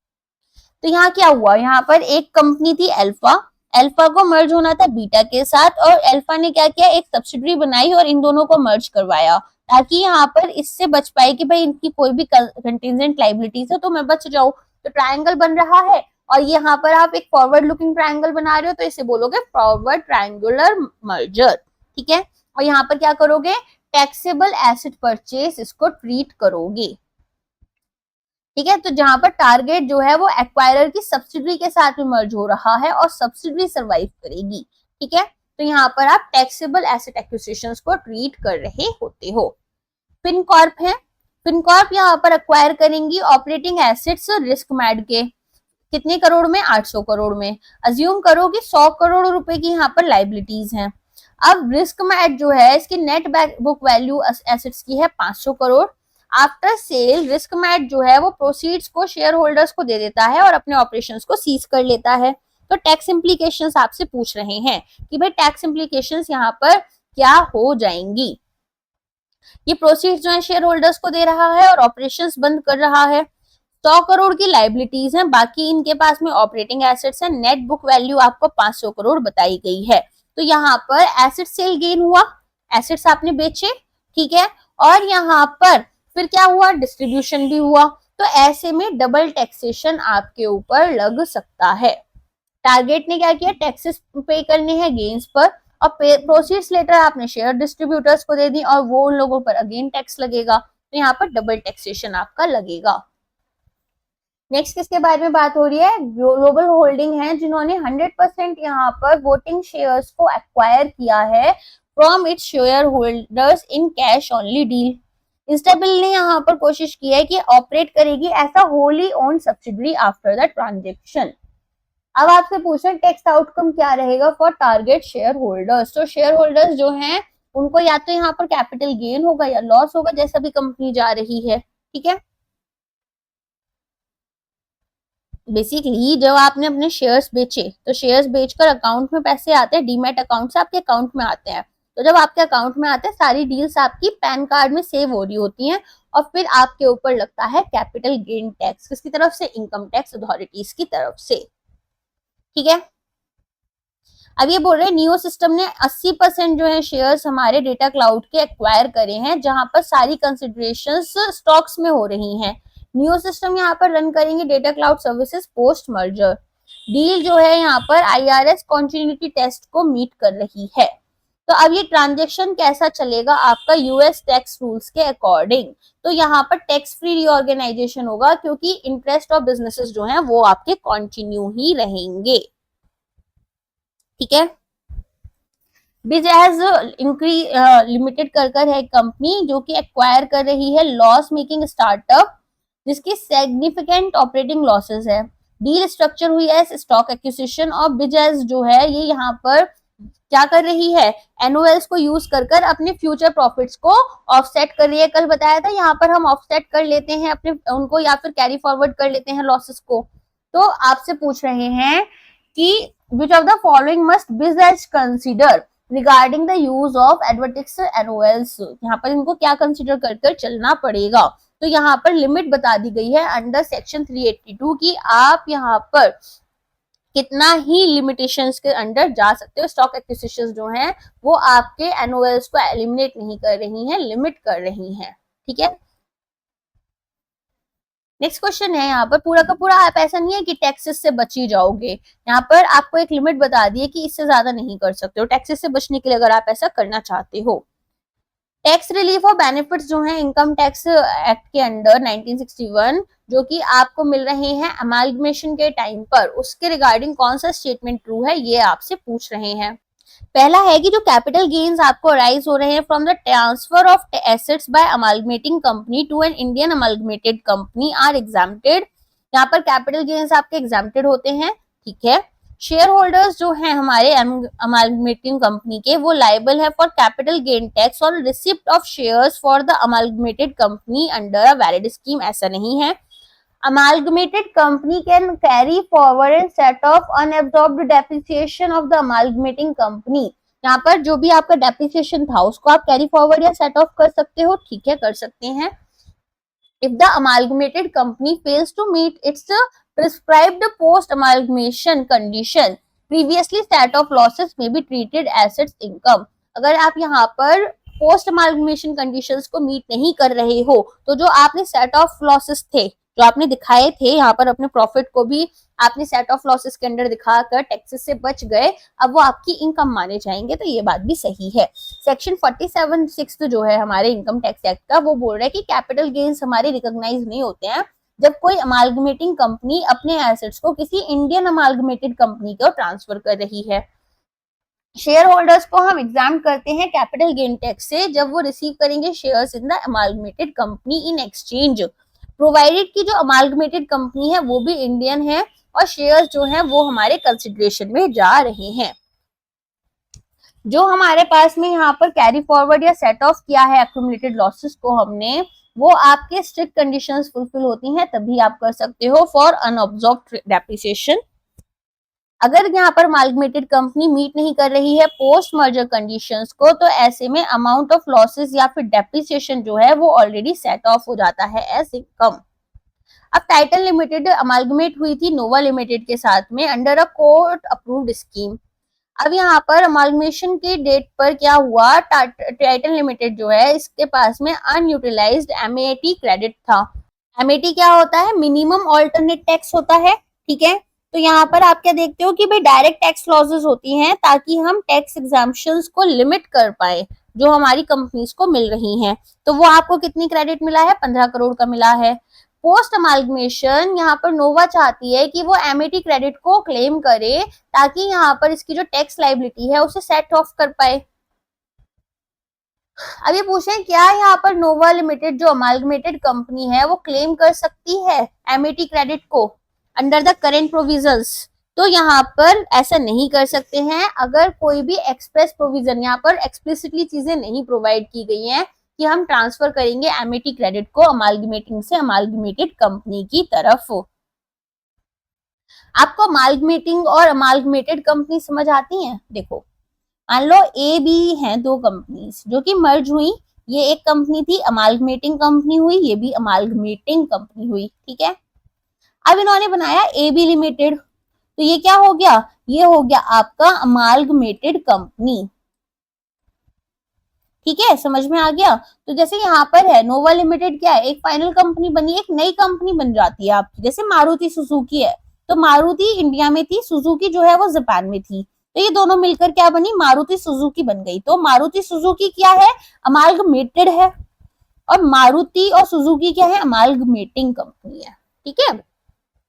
चलो आगे आ जाओ। मिस प्रिया एक इन्वेस्टर है जिन्होंने क्या किया है? अपने इक्विटी शेयर्स जो है सिग्मा लिमिटेड में उनको बेचा है। किसको बेचा है? अल्फा लिमिटेड को बेचा है। किसमें बेचा है? एक शेयर परचेज एग्रीमेंट के थ्रू बेचा है। अब ये एग्रीमेंट जो है वो यहाँ पर स्पेसिफाई करेगी consideration of 50 lakh rupees will be paid in 2 equal installments, 25 lakh और यहाँ पर 25 लाख। ये पूछ रहे हैं when is miss Priya liable to pay capital gain tax on sale of shares, यहाँ पर ये कब कैपिटल गेन टैक्स पे करेंगी ये आपसे पूछा जा रहा है। तो यहाँ पर 1 साल आपका कंप्लीट कब हो रहा है अकॉर्डिंगली हम देखते हैं। तो जब यहाँ पर उनकी फुल पेमेंट अक्रू हो जाएगी उसके बाद में ही वो पैसा आपको पे करेंगी। नेक्स्ट क्वेश्चन किसके बारे में है? यहाँ पर बात हो रही है कि पोटेंशियल टैक्स इश्यूज क्या होते हैं डोमेस्टिक मर्जर्स और एक्विजिशन के टाइम पर। तो सबसे पहले यहाँ पर जो टैक्स एग्जाम्पशंस हैं वो माइट भी अप्लाई ना हो क्योंकि कंसिडरेशन पार्शियली कैश में है और पार्शियली आप शेयर होल्डर्स को दे रहे हो। डायरेक्ट पेमेंट्स जो होती हैं of a consideration to shareholders of the demerged company में lead to denial of tax neutrality. आपको हो सकता है टैक्स न्यूट्रलिटी ना मिले, टैक्स पे करना पड़े, कैपिटल गेन टैक्स वगैरह। फिर ये बोल रहे हैं अवेलेबिलिटी जो है मिनिमम ऑल्टरनेट टैक्स की वो हमेशा गारंटीड होती है, मर्जर्स में नहीं, वो एक्सप्रेस करना पड़ता है, आपको एक्सप्लिसिटली अपने प्रोविजंस में शो करना पड़ता है। तो ये स्टेटमेंट गलत है। मर्जर अगर हमारा लिमिटेड लाइबिलिटी पार्टनरशिप का कंपनी में हो रहा है एलएलपी से, आप डायरेक्टली कंपनीज एक्ट के अंडर किसी कंपनी के अंडर जा रहे हो तो टैक्स इश्यूज यहाँ पर आ सकते हैं। तो ऑफ कोर्स यहाँ पर आपको टैक्स इश्यूज देखने के लिए मिल सकते हैं। चलिए हमारे मॉड्यूल सी में बस इतना ही है हमारे पास में, ठीक है। आई होप आपकी एग्जाम क्लियर हो जाएगी। बाकी अब ए और बी 2 मॉड्यूल्स हमारे रह गए हैं जिसको हम आने वाली क्लासेस में कवर करेंगे। आई होप आपको ये लेक्चर पसंद आया। अगर लेक्चर पसंद आया है तो लाइक करना मत भूलना, अपने दोस्तों के साथ डेफिनेटली शेयर करना, ओके। और चैनल अगर अभी तक सब्सक्राइब नहीं किया है तो डू सब्सक्राइब इट। पीडीएफ आपको आरपी एकेडमी की एप्लीकेशन पर मिल जाएगी। Thank you so much.